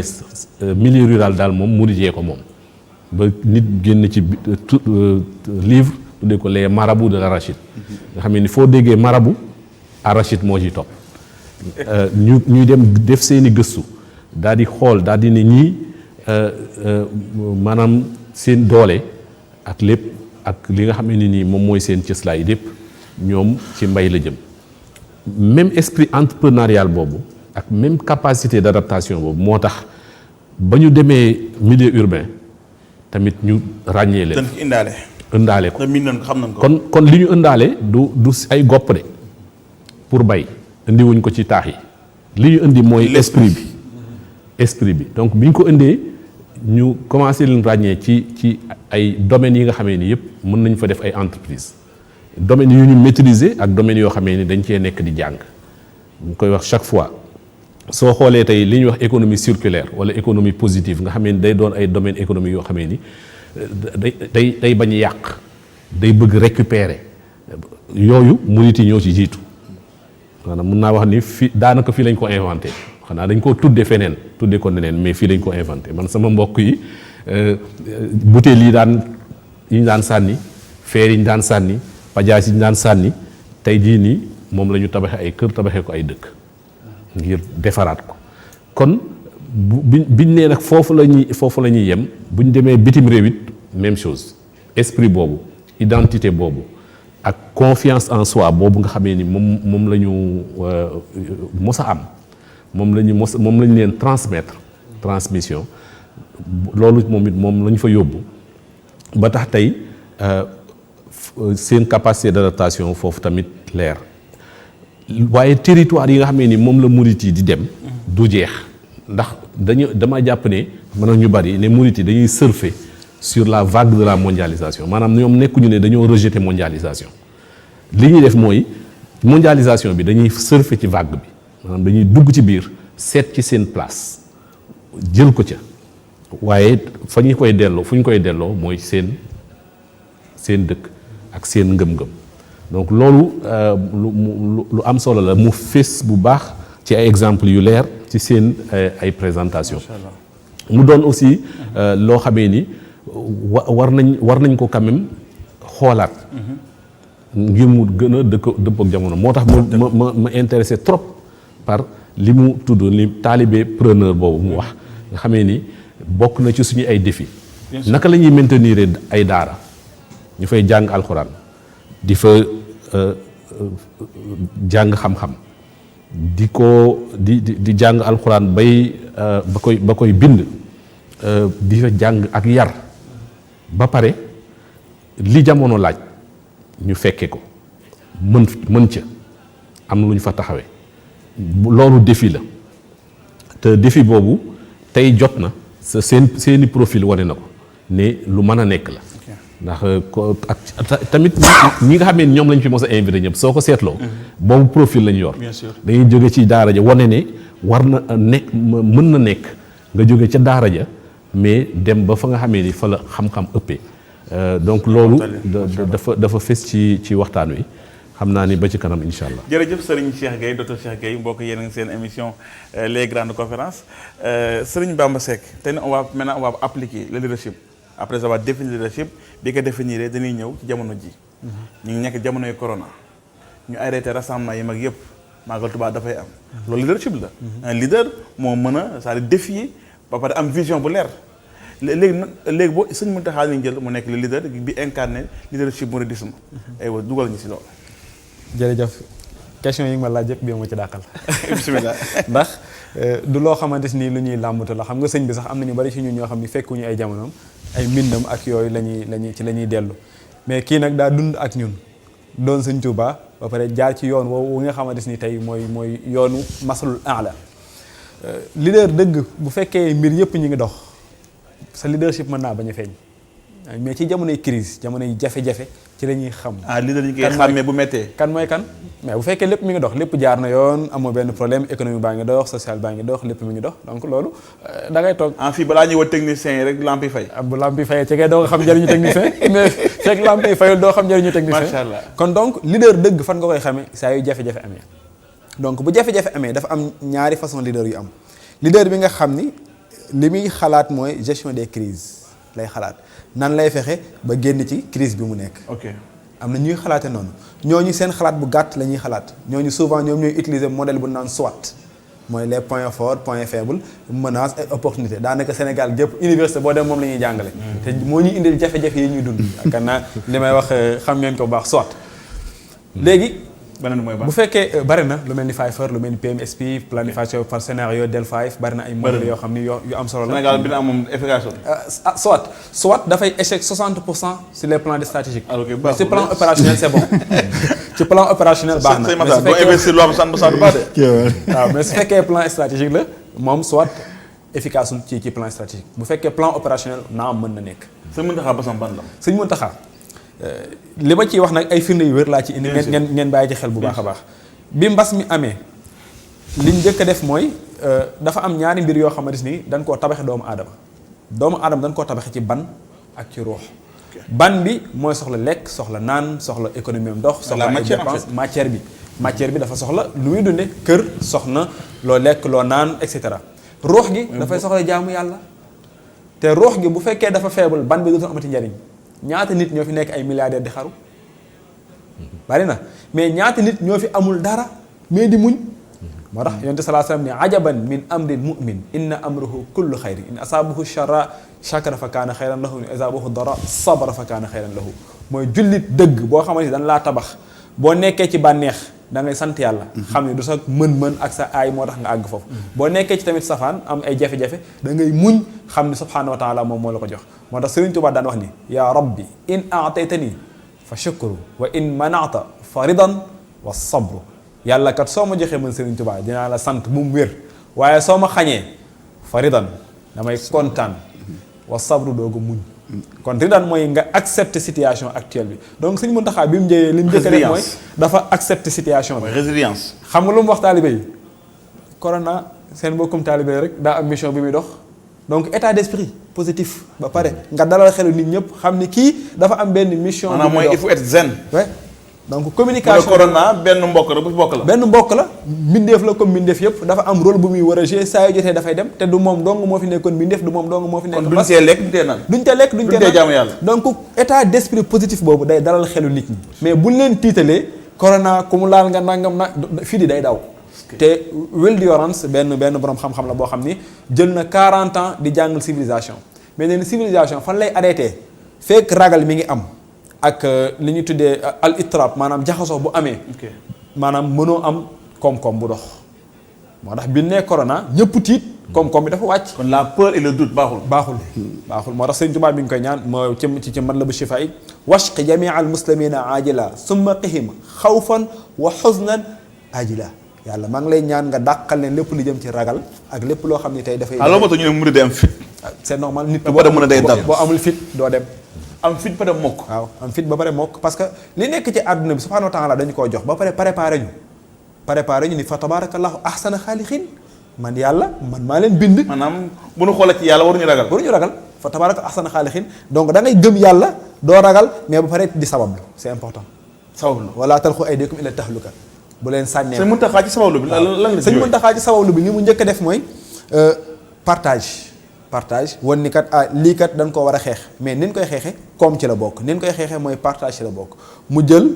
alal jox gouvernement di leen jàppale leen nit ñi ci gestion bi. 200 millions. 200 millions moo njëkk agir. donc parce que loolu la ñu tuddee leadership by exemple. li nga naan nit ñi def leen ko bu ko wax. do the talk da ngaa bëgg nit ñi jàppalante mais njëkk la jàppale ñëpp. da ngaa bëgg nit ñi jub njëkk la jub ñëpp. beneen bi mooy mu dëggu bu baax a baax ci communication. maanaam amul benn maanaam yokk kii. lépp lu muy wax gëm na ko yëq na leen boppam. lu mu gëm la. ba pare loolu day dal xelu ki déggu. c'est important. beneen bi mooy yamul ci moom bi mu defee dañuy taalibe yi ñu roy ko ci def gi. moo tax ci après nga gis ni ñaata nit ñoo génnee seen i xéewal joxe participer ci mbas mi du jeex du xaaj donc dafa wane yoon. ba pare dugg ci wax taalibe yi def leen ko. beneen bi nga xam ne moom ma ci gën a ñor.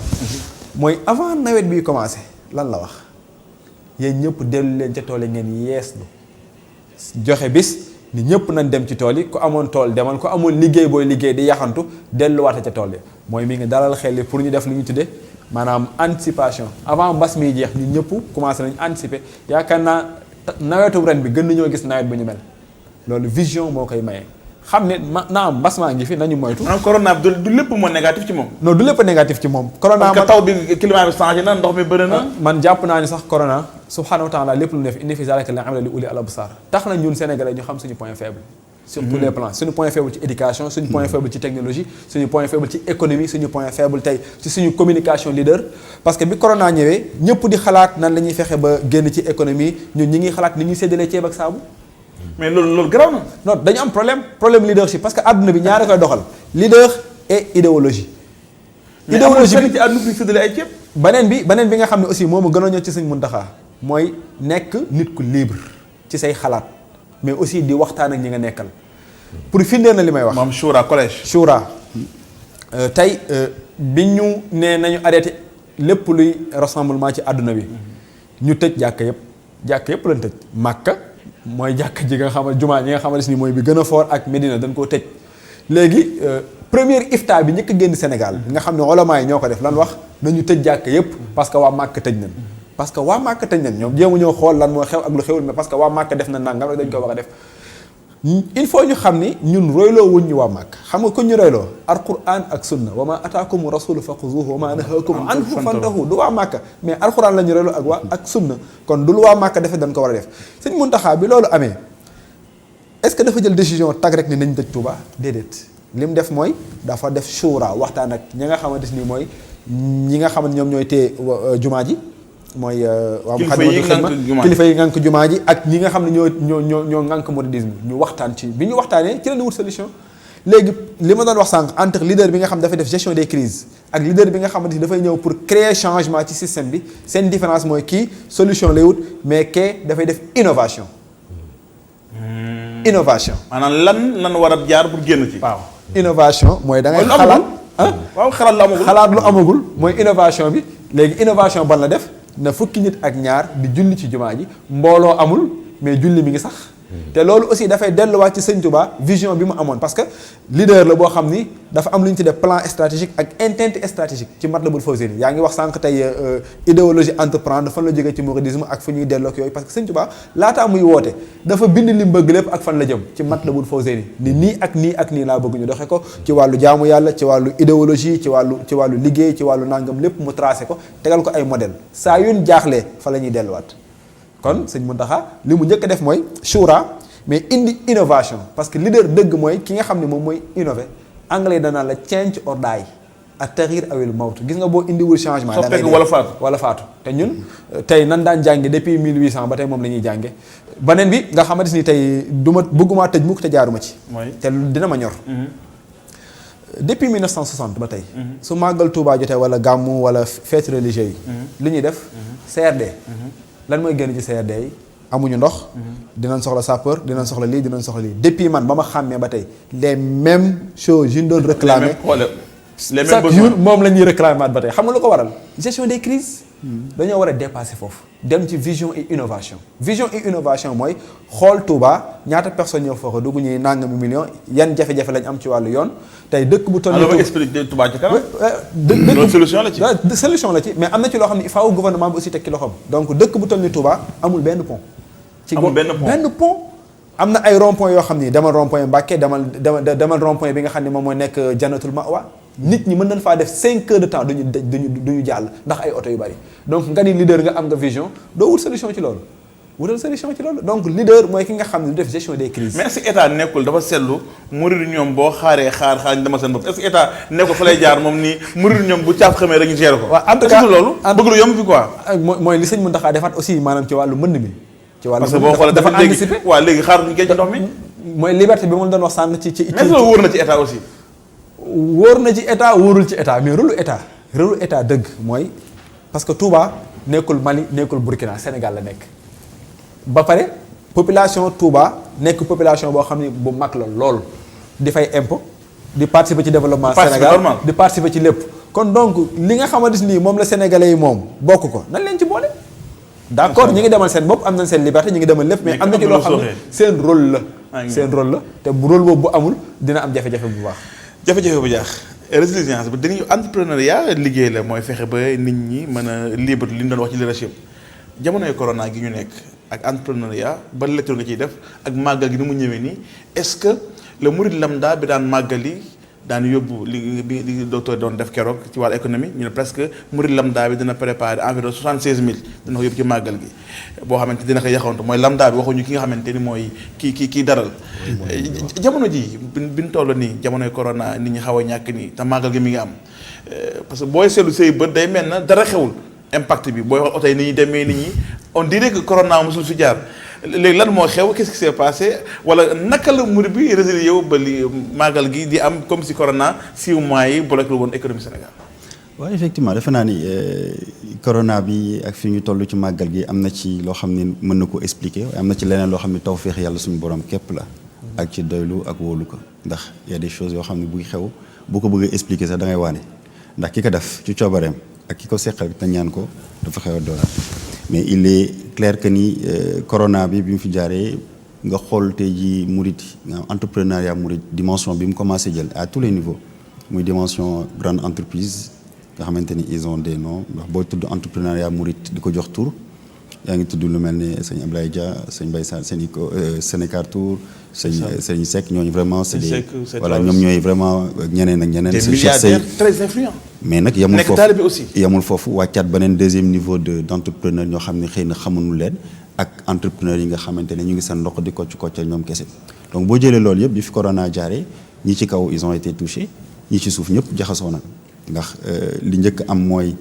dem ak dikk bi taxaw na importation biens yi taxaw na li doon lu waaye doon jëndee benn te yaa ngi ko jëndee ñaar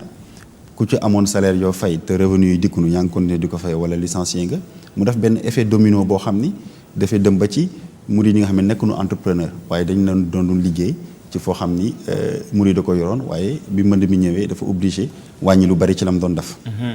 ñun dal nañu ndax Touba daanaka am nañ fa lu ñu fa doon yëngu ci wàllu pétrole bi corona bi ñëwee dañu obligé tëj ko. nga xamante ne am na ñu fa doon liggéey. dañ leen mujjee impacté ci yenn fànn. on est passé de 100 à 0. de 100 à 0 définitivement mais 100 à 0 bu ñu koy wax tamit da ngay toujours xool ki nga ko seqal mooy ki nga xamante ni moo ñu jiitu ñu koy xool te ñu jox ko suñu bopp te ñun liñ nekk mu ñor ko te mosuñu fàtte mosuñu sàggane kon defe naa ni attitude Sëñ Mountakha nous a beaucoup rassuré ci fi ñuy jëm. C'est un très bon leader en fait. C'est pas question de très bon leader le mot est faible. moo wax lan. le mot est faible xaw ma noo koy qualifier. mooy wax yow parce que ndax boo wax très beau boo waxee très beau rek peut-être am nga ci loo xam ne am na passable moyen moo tax te foofu nekkul ci dimension boobu. macha allah boo ko qualifier rek juum sincèrement du jàng mais humainement parlant. ku dul murit sax tey jii wala ku dul julli sax boo xoolee taxawaay gi mu am ci yoon di nga xam ni am nañu kilifa gu mat kilifa. moom si jëm boppam dafa faral di wax naan am kilifa gu matul kilifa sax moo gën ñàkk am kilifa. waaye ñun mënuñu ko wax naan il est très bon ou il est excellent mais mënu ko qualifier koo mënul qualifier nag moom da ngay xool fi mu teg sa tàng topp ko moo tax corona bi peut-être mën nañ ko jox dimension explication yu bari lu tax Sëñ Mountakha mais ça revient à un mot très simple à l'image de la personne de Sëñ Mountakha muy on l'a exécuté bêtement et méchamment. te xam ni fi mu nu jëmee suñu tawfeex la te fii ñu toll nii tamit bu ñu wax résilience ñun ci wàllu entrepreneuriat moo jiitu entrepreneur moom da ngay résilience patience moom mooy les clés de l'entrepreneuriat de façon générale dafa ñu boo ñëwee ci yoonu murid nag mu gën a ti dëggu ndax as sabr ñu ñëw ci alxuraan bari goo xam ni mu wax innal hamaa saabiriina daanaka moom dafa finde lu bari ci jullit donc rawatina ci koo xam ni tey jii da nga ni dama bëgg nekk jullit plus kon bi contre corona ñëw dafa nu fekk ci loo xam ni c'est dafa bokk ci qualité entrepreneur mooy lu ñëw nga mën ko dékku muñ ndax bu dee da nga nekk entrepreneur boo xam ni bu méttee rek nga tëj daw daanaka di nga tëjaat capacité di dékku non dékku lu bari sax te loolu defe naa ne bu ñu xoolee Sëñ Tuubaa fi mu jaar de 100 à 0 ku mënul dékku moo tax tubaab bi xaru ci lu bari ñaata tubaab ñoo xaru ci corona bi ci lu bari la lay dal waaye boo xoolee ki nga ko seqal fi mu jaar muy Sëriñ Tuubaa am na loo xam ni sañoo onk sax ndax bu dee de 100 à 0 koppar rek la ñu wax sa dund sa bakkan jaaru ci sa njaboot jaaru ci ba kenn génnewula dëkk bi kenn tegula leen lu metti kooku sañoo onk kon defe naa ni toujours li ñuy wax naan y a toujours pire à côté boo xool pire bi rek da ngay gën a sant yàlla suñu borom gënoon na fi metti kon defe naa ni on a été touché de plein fouet si corona bi mu ñëwee mais ça nous a dalal na suñu xel bu baax ci dans la conduite des choses bu gën delloo si yàlla suñu borom. maanaam kenn saalitul. déedéet saali moom. loolu moo am solo. ndax saali di sax doon na gën a metti tey jii bu nu ko santoon ñu def ko bu nu tëjoon jàkka yi tamit ñu tëj ko waaye tëju ko dañ ko ci sant waaye attitude am ci ni mu géré ba fi ñuy toll nii ndax boo ko gisee mu takk masque am di dox li muy dox di nga xam ni. Pastef bi daf ñuy wan ni son côté humain. te loolu dafa am solo ci njiit. mooy il faut toujours ramener le côté humain par rapport ak ñi ngi ko seqal donte am na cër goo xam ne ci yàlla suñu borom kenn naatable wu ko. te ñun suñu amuñu baatin donc on voit ce côté humain qui nous rassure ce sourire qui nous rassure. xamal nañu naan xiin buy jàll rek. waaye comme ni mu ko waxee woon ni corona yàllaa ko yóbbu ni comme ni ñu yónnee donc même philosophie boobu dañ ko appliquer dans l'entrepreneuriat te defe naa ne muy ñu mag ñi nga xamante ni ils ont été touchés rawatina ñi nga xamante ni c'est des entrepreneurs murit lambda yu ñu xamul mais ku ci nekk da nga koy toog muñ ko ànd kook ñoo xam ne war nañ ko mën a muñ xëy na nag am na ñoo xam ne mënuñu ko muñ parce que tout simplement salarié lañu te jamono soppeeku na bu doon da nga jot fukk jotatoo dara wala nga jot fukk jot xaaj bi xëy na dana metti waaye bu dee ki la doon jox amatul dara mënee sa ko comprendre waaye lépp buñ ko tënkee si une approche communautaire te xëy na foofu la mbir mi neexee ñu mën a xam ni ñun ñëpp a touche ñun ñëpp la laalandoo waaye ñun ñëpp ay xaarandoo loo xam ni bu ñëwee yàlla suñu borom dana fi taxawal te as sabr rek moo lu ci mën a génne te delluwaat ci loo xam ne tey jii mënoon na fi gën a metti ndax ñi dem ci corona bi yàlla na suñu borom jéggal leen gënoonul leen te bari na c'était des entrepreneurs on a perdu des capitaines d'industrie et on a perdu des gens yoo xam ne tey jii ci yoon bi la nekkoon te dem nañ ci diggante corona bi wala loolu corona sax yóbbu na leen kon booy xool côté boobu rek da nga xam ne l'entrepreneuriat mouride doit être fondamentalement basé ou appuyé si li ma doon wax sànq mooy des convictions yoo xam ne lu wér la du loo xam ne da ngay ñëw rek ni ubbi naa boutique def naa kii dox na maa ngi jëm doxul ma tëj dem ndax guddi goo gis bëccëg a ci topp waaye bëccëg boo gis sam guddee ci topp tey corona la waaye bu ëllëgee dana doon leneen dana doon leneen te bu ñu xoolee opportunité yu ñu ci am boo xoolee ñun tey jii bu ñu jàngatee dëkk Touba gi ginnaaw corona am na lu bari loo xam ne c'était inaccessible avant waaye gën accessible na fi mu toll nii boo jëlee tey jii le prix du loyer boo bëggee am place bu jekk am na ñoo xam ne tëj nañ dem am na ñoo xam ne toog nañ ay weer lu wéewunu mu doon dañ doon laaj fukk tey jii nee na boo indee juróom ma jox la nga xam ni kon am na ci benn on est revenu à la raison il y a des choses qui étaient inaccessibles. nit ñi xaw nañ dalli xaw lucide. xaw nañ lucide ba après ils sont revenus à de meilleurs sentiments par rapport à beaucoup de choses. xaw na nite. te loolu defe naa ne jàngale la te humilité la tamit ci murid gi ndax jumte day am si ñun ñëpp personne n'est parfait donc bu dee parfait wun nag ñu am yenn jumte yu ñu am dans l'activité si suñu entrepreneuriat mu am xew-xew bu am bu ñu ramener à la raison forcément dañ si jàngat dans l'humilité xool ki ñu ko seqal tout en continuant nag. ci loo xam ni moo ñuy bâtir. mais sëñ Massa est-ce que yaakaar nga dina am impact ren ci màggal gi dina am impact wàllu côté parce que comme que màggal dafa am dimension yu bëri dimension festive bi yaakaar nga ni dina am impact corona bi maanaam ki miinoon ñëw màggal bu demee tey màggal dina sentir ni moom nam ñaari bool doon jot tey benn bool est-ce que yaakaar nga loolu dina ci feeñ. loolu moom defe naa ne du am bu ñu koy xool si angle bu ndaw boobu rek. voilà j'ai pris pour tàngal la. angle bu ndaw boobu du am. ndax lan moo ko justifié. ndigal li ndax segam corona dimbale noonu ba wàññiwuñu suñu juri juróom tëjuñu jàkka ji. te yooyu ëpp doole. te yooyu ëpp doole yaakaar moom dana wàññi ku doon jox benn ko yaakaar naa ne sax ku doon jot benn boolu ceeb da nga jot ñaar wala ñett ren loolu moom lu nu wér la ndax fi murid ji teg ndigal li ak jaayante bi ñu jaayante suñu diggante ak sëriñ bi. ci teral gan ci toppatoo gan ci mën leen jox xamal leen ni. sëñ bi fa mu ne woon jógu fa kon ñun lanu jaayanteeg sëñ bi war nu fa jógee dañoo wax yàlla suñu borom du soppi digganteem ak jàmm bi fii ak jàmm bi soppi ko sëñ Abdou Lahad di wax naan li jafe kay mooy sëñ Bamba def ko ni yàlla ni sahaaba yi defoon yonente bi waaye ku ko def ni sahaaba yi def yonente mu def la ni yonente bi defoon sahaaba yi kon ñun suñu jaayante boobu on le vit au quotidien on tend vers cette perfection même si c'est difficile à atteindre mais dañu góorgóorlu saa su ne bu du dellu gannaaw ndax boobaa wax ji naan sëñ Tuubaa amul tànki gannaaw dafay mel ne dafay des te su ñun ñooy am tànki gannaaw te suñu xar tànk la par contre boo ko jëlee sous un angle beaucoup plus large entrepreneuriat il est clair que ni en termes d'approvisionnement pour économie boo xam ni c'était essentiellement basé sur des importations ci loo xam ni bitim la ñu jógee 3 mois ñu ngi tëj lépp gars yi demunu dikkunu forcément approvisionnement bi xëy na mën a sooxe nga xamante ni lu bari jógewul ci dëkk bi am na ay conteneurs yu wàcc suñu mbokk yi di indi yoo xam ne naan tukki xëy na daanul ñëw comme ni mu daan ñëwee nga xam ne côté boobu di nga am benn contraction boo xam ni dinañ ko noter te d'ailleurs ça on le sent ndax ñun ñu ci nekk sur le terrain di nga gis ne dañuy tooñ fournisseurs yi naan dañu naqari deret parce que xam na ni le bien qu'ils ont dafa néew te ñu doon laaj ñu ngi laaj ba léegi. tey si suba rek damay reetaan ndax dafa am koo xam ne dafa faral di defaree des fruits exotiques lu jëm ci ay mangoustan genre fruits yoo xam ne dafay xaw a raar fii Malaisie nga ëpp lu koy gis ma oo ko ni ko fu sa stock toll mun ma jeex na depuis semaine dernière tëj naa. ba pare feebar. mun ma tëj naa depuis semaine dernière yëpp jaay naa ko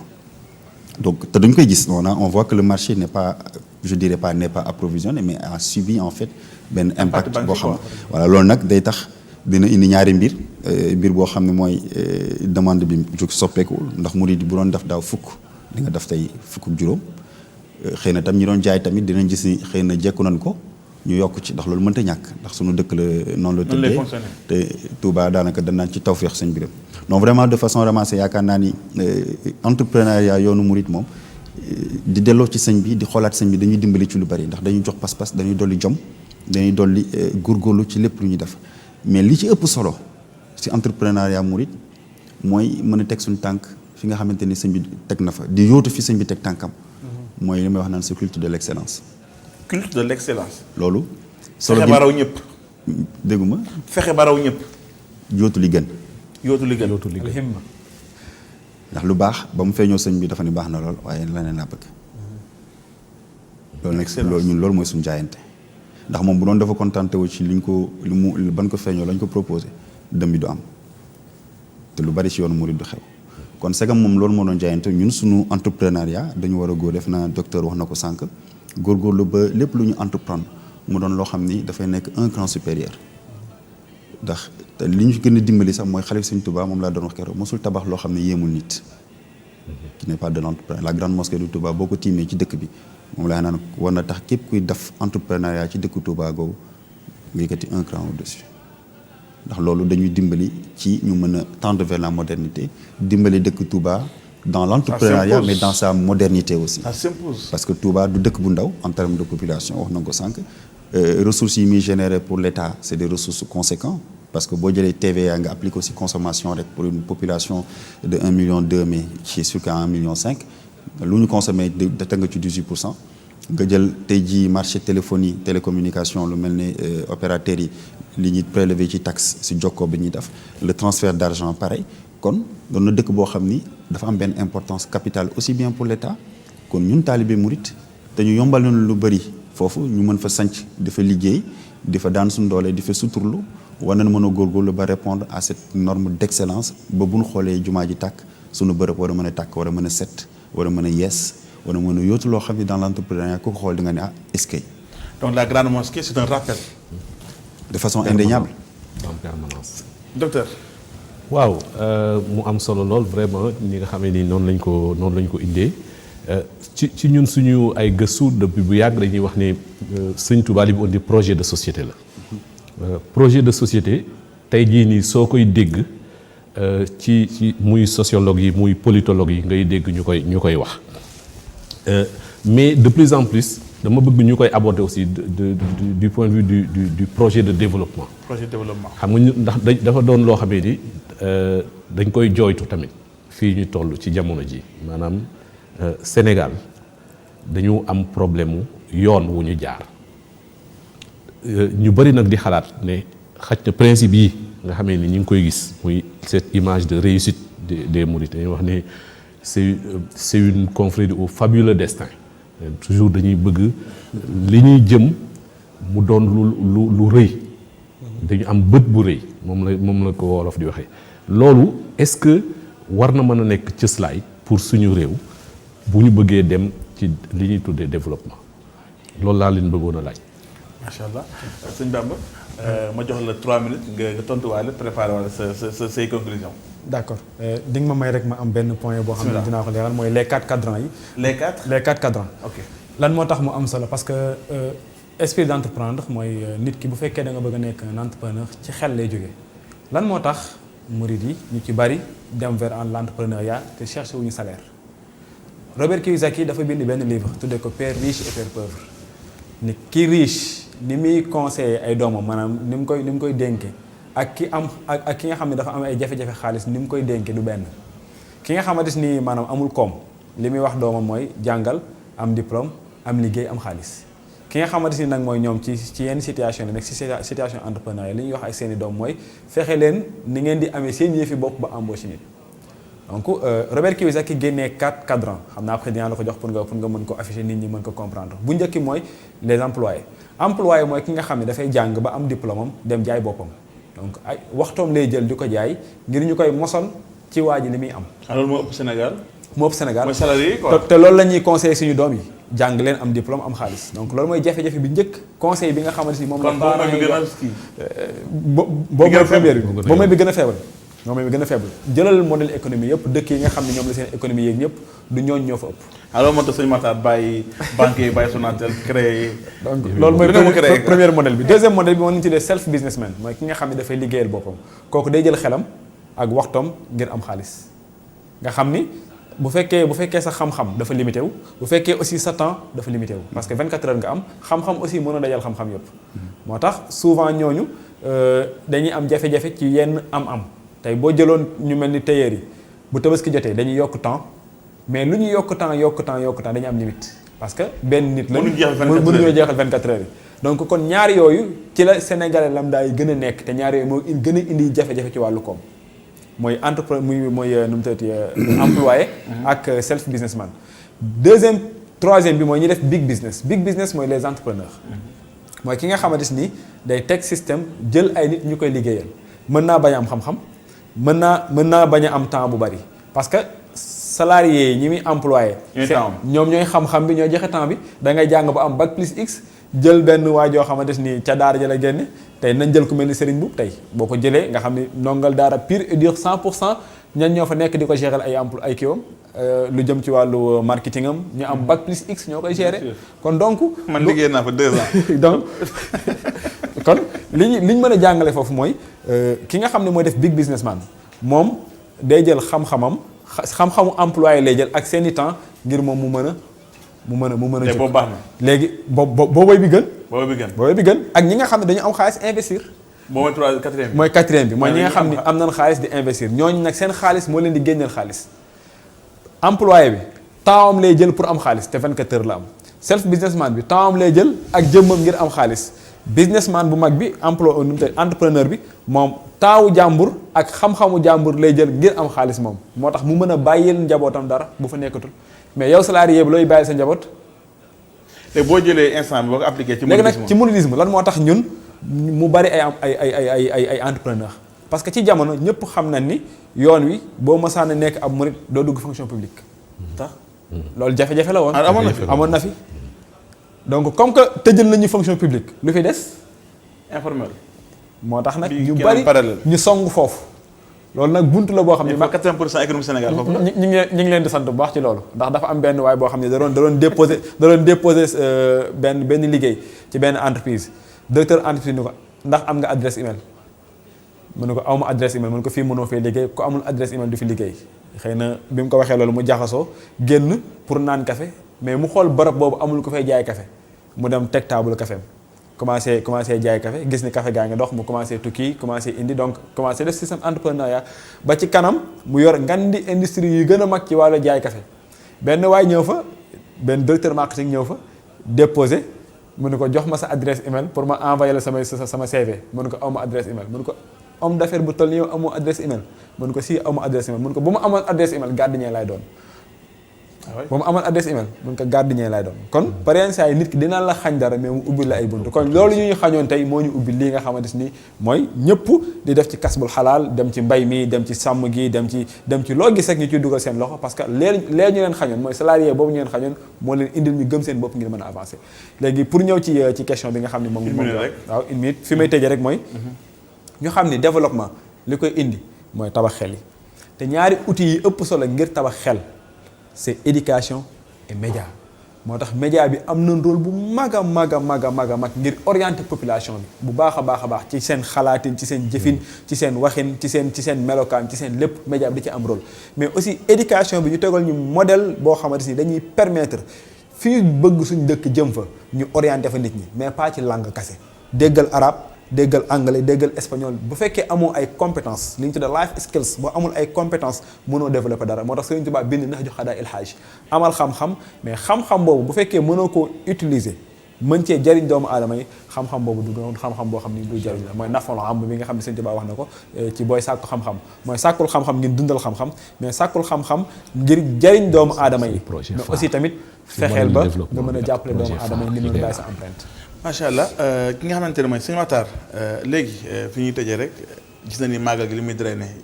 bi ñu defee benn étude neew na 250 milliards te xaw na am ay fan. transfert d'argent yaa ngi koy wax léegi li nga xamante ni moom mooy wàllu oto yi wàllu li nga xamante ni mooy xaalis li nga xamante ni bëri na wàllu même wàllu consommation yi mais kon bu ñu xoolee entrepreneur murid yaa may wax dëgg la wala dëggul est-ce que am nay système yoo xamante ni murid ñoo ko moom supposons ñu créé benn système transfert d'argent ñu joxe benn mot d'ordre ñu ne lépp loo xamante ni transfert d'argent la ci murid yi na jaare fii nga xamante ni su paree ñu ne transaction yi muy jur ñu yóbbu ko Touba exemple laa joxe. Pourquoi pas après benn banque mouride boo xamante ni respecter finance islamique c'est-à-dire toujours nekk ci biir système bi baax na ànd ak vague yi mais pourquoi rigueur bi Sëñ Tuubaa créé woon teel a maanaam am autonomie ci lépp ba léegi am na mais est-ce que mënul gën a gaaw maanaam ñu créé yoo xamante ni vraiment c'est 100% mouride. ok non defe naa ni ni nga ko waxee diagnostic bi noonu la tëddee defe naa ni damay faral di tooñ naan. Le pouvoir religieux va à la vitesse fois 100 mais le pouvoir économique mouride va à une vitesse fois 10. ok ndax sëñ bi moom ma ngi ca la mu war a nekk ndax boo xoolee ni muy déployé woo rek ci li yor diine bi moom daanaka vitesse bi muy day dafa yéeme bu ñu ko comparé ñun en tant que entrepreneur mouride pour mën a téye effectivement li nga xamante ni moom moo am solo pour mën a franchir beneen étape da àdduna lépp day dox. boo nekkee fii tey suba fango doxaat loolu dafa am lu ci des googu am nga ci jàngat goo ci indi te defe naa ni lii bu ñu koy jàngat li gën a tax mooy dafa am benn décalage bu am ci ni murid di mën a dajaloo sur des projets non lucratifs notamment liés ak mosquée ak tabax juma wala ndigal sëñ bi ak ni ñu mën a dajaloowee sur des projets même mu waral loolu ma nga seetlu loolu defe naa ne am na liggéey gu ci war a am ndax am na fu mu cosaanoo mënuma koo wax exactement waaye xam naa ne am na liggéey boo xam ni xëy na lii mujj xew nii bu ma tuddee lu mel ne Rijal Holding ndax Rijal Holding société d'investissement mouride la bu juddu dans le virtuel le 17 mai fi ñu waxee. ci biir corona bi la judd. ci biir corona bi le 17 mai exactement ñi ko sanc daanaka kenn xamantewul woon ñi ko sanc tey jii suma jumul ñu ngi ci 275 actionnaires mourides venant de 17 pays nga xam ni kon ñooñu lan moo leen boole Sëñ Bamba kese ak une vision et cette vision c'est de pouvoir investir dans la ville sainte générer du profit créer des emplois et participer à la économie bi xaw a yéex mu xaw a gaaw kon te loolu bi ñu koy sanc tamit dañu da am benn jokkoo boo xam ne dañ ko def mooy dina ñëw ci aspect dañu jël tey ji cette vision bi am ci yoonu murid ñu jël transcrire ko dans un cadre institutionnel bu état bi ou juridiquement mooy yemunu ci jël concept daayira wala concept association mais dañu jël concept juridique pur dur ci lu xaw a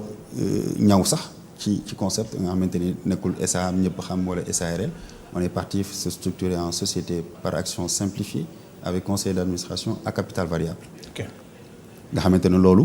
dafay indi benn parenthèse bu mu indi rek li sëñ Cheikh wax sànq ni en terme naka lañ mën a appuyer wu sur le modèle mouride pour mën a atteindre un développement. dafay laaj que tey jii état bi mën a transcrire le modèle mouride en institutionnaliser ko. ndax boo xoolee l'élément fondamental de l'économie mouride ou de l'économie de façon statique mooy tey jii sëñ bu oote na ñu jëkkati joxe ko. ñoo fi daa ko joxe. mooy li ñu oowee du crowdfunding donation. crowdfunding mooy dajale un nombre important ñu jël joxe. def benn collecte mu voilà loolu tey jii état terewu ko mais boo ko bëggee transcrire dans un cadre purement professionnel capitaliste sunu réglementation dafa am vide. ok nga xamante ni dañu am les banques am ce qu'on appelle la BCEAO am li naan le CREMF qui gère l'épargne CREMF jàpp ni moom tey jii ku dajale xaalis yi tabax jumaa sañ ko waaye ku dajale xaalis tey jii pour dem investir faneen faa nga ñëw jaar ci man ma lijjanti ko ba noppi. instant loolu moo am. loolu moo am fi mu toll nii. donc loolu blocage la. blocage la te blocage bi li ci gën a yéeme sax mooy boo demee lu mel ne France tey jii nga xamante ni le financement participatif en soi-même dafa atteindre benn proportion boo xam ne ñu ngi on est en train de parler de 1,2 milliard d'euros yoo xam ne tey jii moom le financement participatif dajale. mooy ñun li ñuy def ci yoonu Mouride pour tabax ay juma ñoom dañ ko utiliser pour pouvoir financer des entreprises des PME ba ci plateforme bi ci gën a siiw tey jii ñu ngi ci pratiquement 400 millions d'euros la nekkoon semaine dernière lebalaat na leen 258 millions d'euros pour que ñu mën a appuyer l'économie dans ces configurations yu gën a ndaw. nga xam ne loolu kon ñun si l'État ndax wax ji ni wax yëpp développement inclusif concept yu bëri yëpp tant qu'ils n'ont pas le courage de dire le modèle mouride c'est participatif naka lañ ko mën a encadrer ba tey jii cette façon participative ñu mën ko favoriser dans l'investissement dynamique créer des emplois générer ñëpp dina si gis suñu bopp surtout que l'épargne est là defe naa ni challenge bi foofu la nekk tey jii ñu mën a tey jii état bi mën a institutionnaliser le modèle mouride mais le modèle mouride aussi puisse se prendre en charge dans des investissements productifs mooy li nga wax te defe naa ni dans le plan triennal de Rijal Holding projet yi ñu fi wax noonu yëpp dans le secteur financier actuellement on est dans le retail d'ailleurs suba si kattanu yàlla suñu borom la ñu ubbi la première boutique d'un réseau assez large de 30 dans la zone du Bawol de distribution sur Touba si kattanu yàlla suñu borom am na ci loo xam ne ñu ngi koy dox mais tout en respectant aussi bien la loi mais aussi la philosophie ci yoonu Mouride pour nous permettre ñu mën a embrasser d'autres projets te damay tëj rek defe naa ni loolu ci njëkk la mais il y a d'autres projets tey jii yoo xam ni dañuy yeesalaat juste yoon bi boo jëlee lu mel ne la rénovation et l'extension du chemin de fer tey jii ñu ngi ci liggéey depuis 1 an mais xalaatuñ ko financer neneen dul un financement propre donc daf na offre spontanée état bi nangu na ko. Combien? On est à 75 milliards pour le moment donc 53 kilomètres yi nga xamante ni moo fi ne woon extension 25 pour def benn boucle ferroviaire loolu état bi mu ko gisee à travers le secrétariat d'État au réseau ferroviaire ils ont apprécié donc ñu ngi doon xaar corona bi jàll pour ñu jox na un coup d'accélération dugg ci PAP 2 bi mais def naa daf ñuy permettre ñu mën a joxe réellement du sens ñoom li ñu ooyee le plan Sénégal émergent action priorité 2 mais ñun tamit ñu mën a joxe un sens à l'investissement productif mouride. macha allah sëriñ Makhtar Sarr ak sëriñ Bamba Seck ci je pense que tey les grandes conférences amoon na ay gan yu mat gan ay xam-xam yu bëri jóge na fi sëñ docteur ma bàyyi la nga tënk ñu tëj. daanaka li ñu waroon wax yëpp wax nañ ko. wane nañ ne territoire yi nga xamee ni mooy yu tey yi esprit de conquête boobu tamit mi ngi ciy appliqué wu. maanaam jamono numérique lañ toll jamono entrepreneuriat lañ toll waaye warul tere ñun ñu garder esprit entrepreneurial boobu nga xamee ni ci jaamu yàlla ak liggéeyal sëñ Touba la wéeru ñu war koo jox exemple jeunesse bi yëpp ñu xam ne ku mel ni sëñ Saliou ba muy sos ay daaraam 17 ans 18 ans la amoon donc âge warul nekk. blocage âge warul nekk blocage. warul nekk blocage suñu xalifa yëpp suñu kilifa yëpp seen esprit entrepreneurial. loo xamee ni la lu ñu war a jàngat la lu ñu war a génne wone ko la ba foo dem tey ci fu ñu sosoon foofa nekk na ay bërëb yu dund te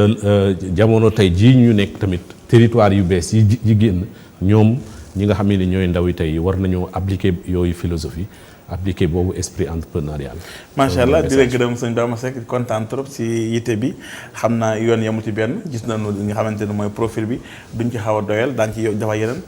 sëñ Makhtar vraiment on est très content et séduit ci rigueur bi ak li nga xamante ne mooy perspective bi yàlla na borom sant gën a yombal di gërëm ki nga xamante ne mooy docteur Cheikh Gueye mbokk lii moo doon seen émission les grandes conférences tey ñu ne wax si entrepreneuriat ak li nga xamante ni mooy leadership lu jub ci borom bi la lu dëng ci madame adama asalaamaaleykum wa rahmatullahi taala wa barakatuhu من بلا امتحان وابلي بي فوق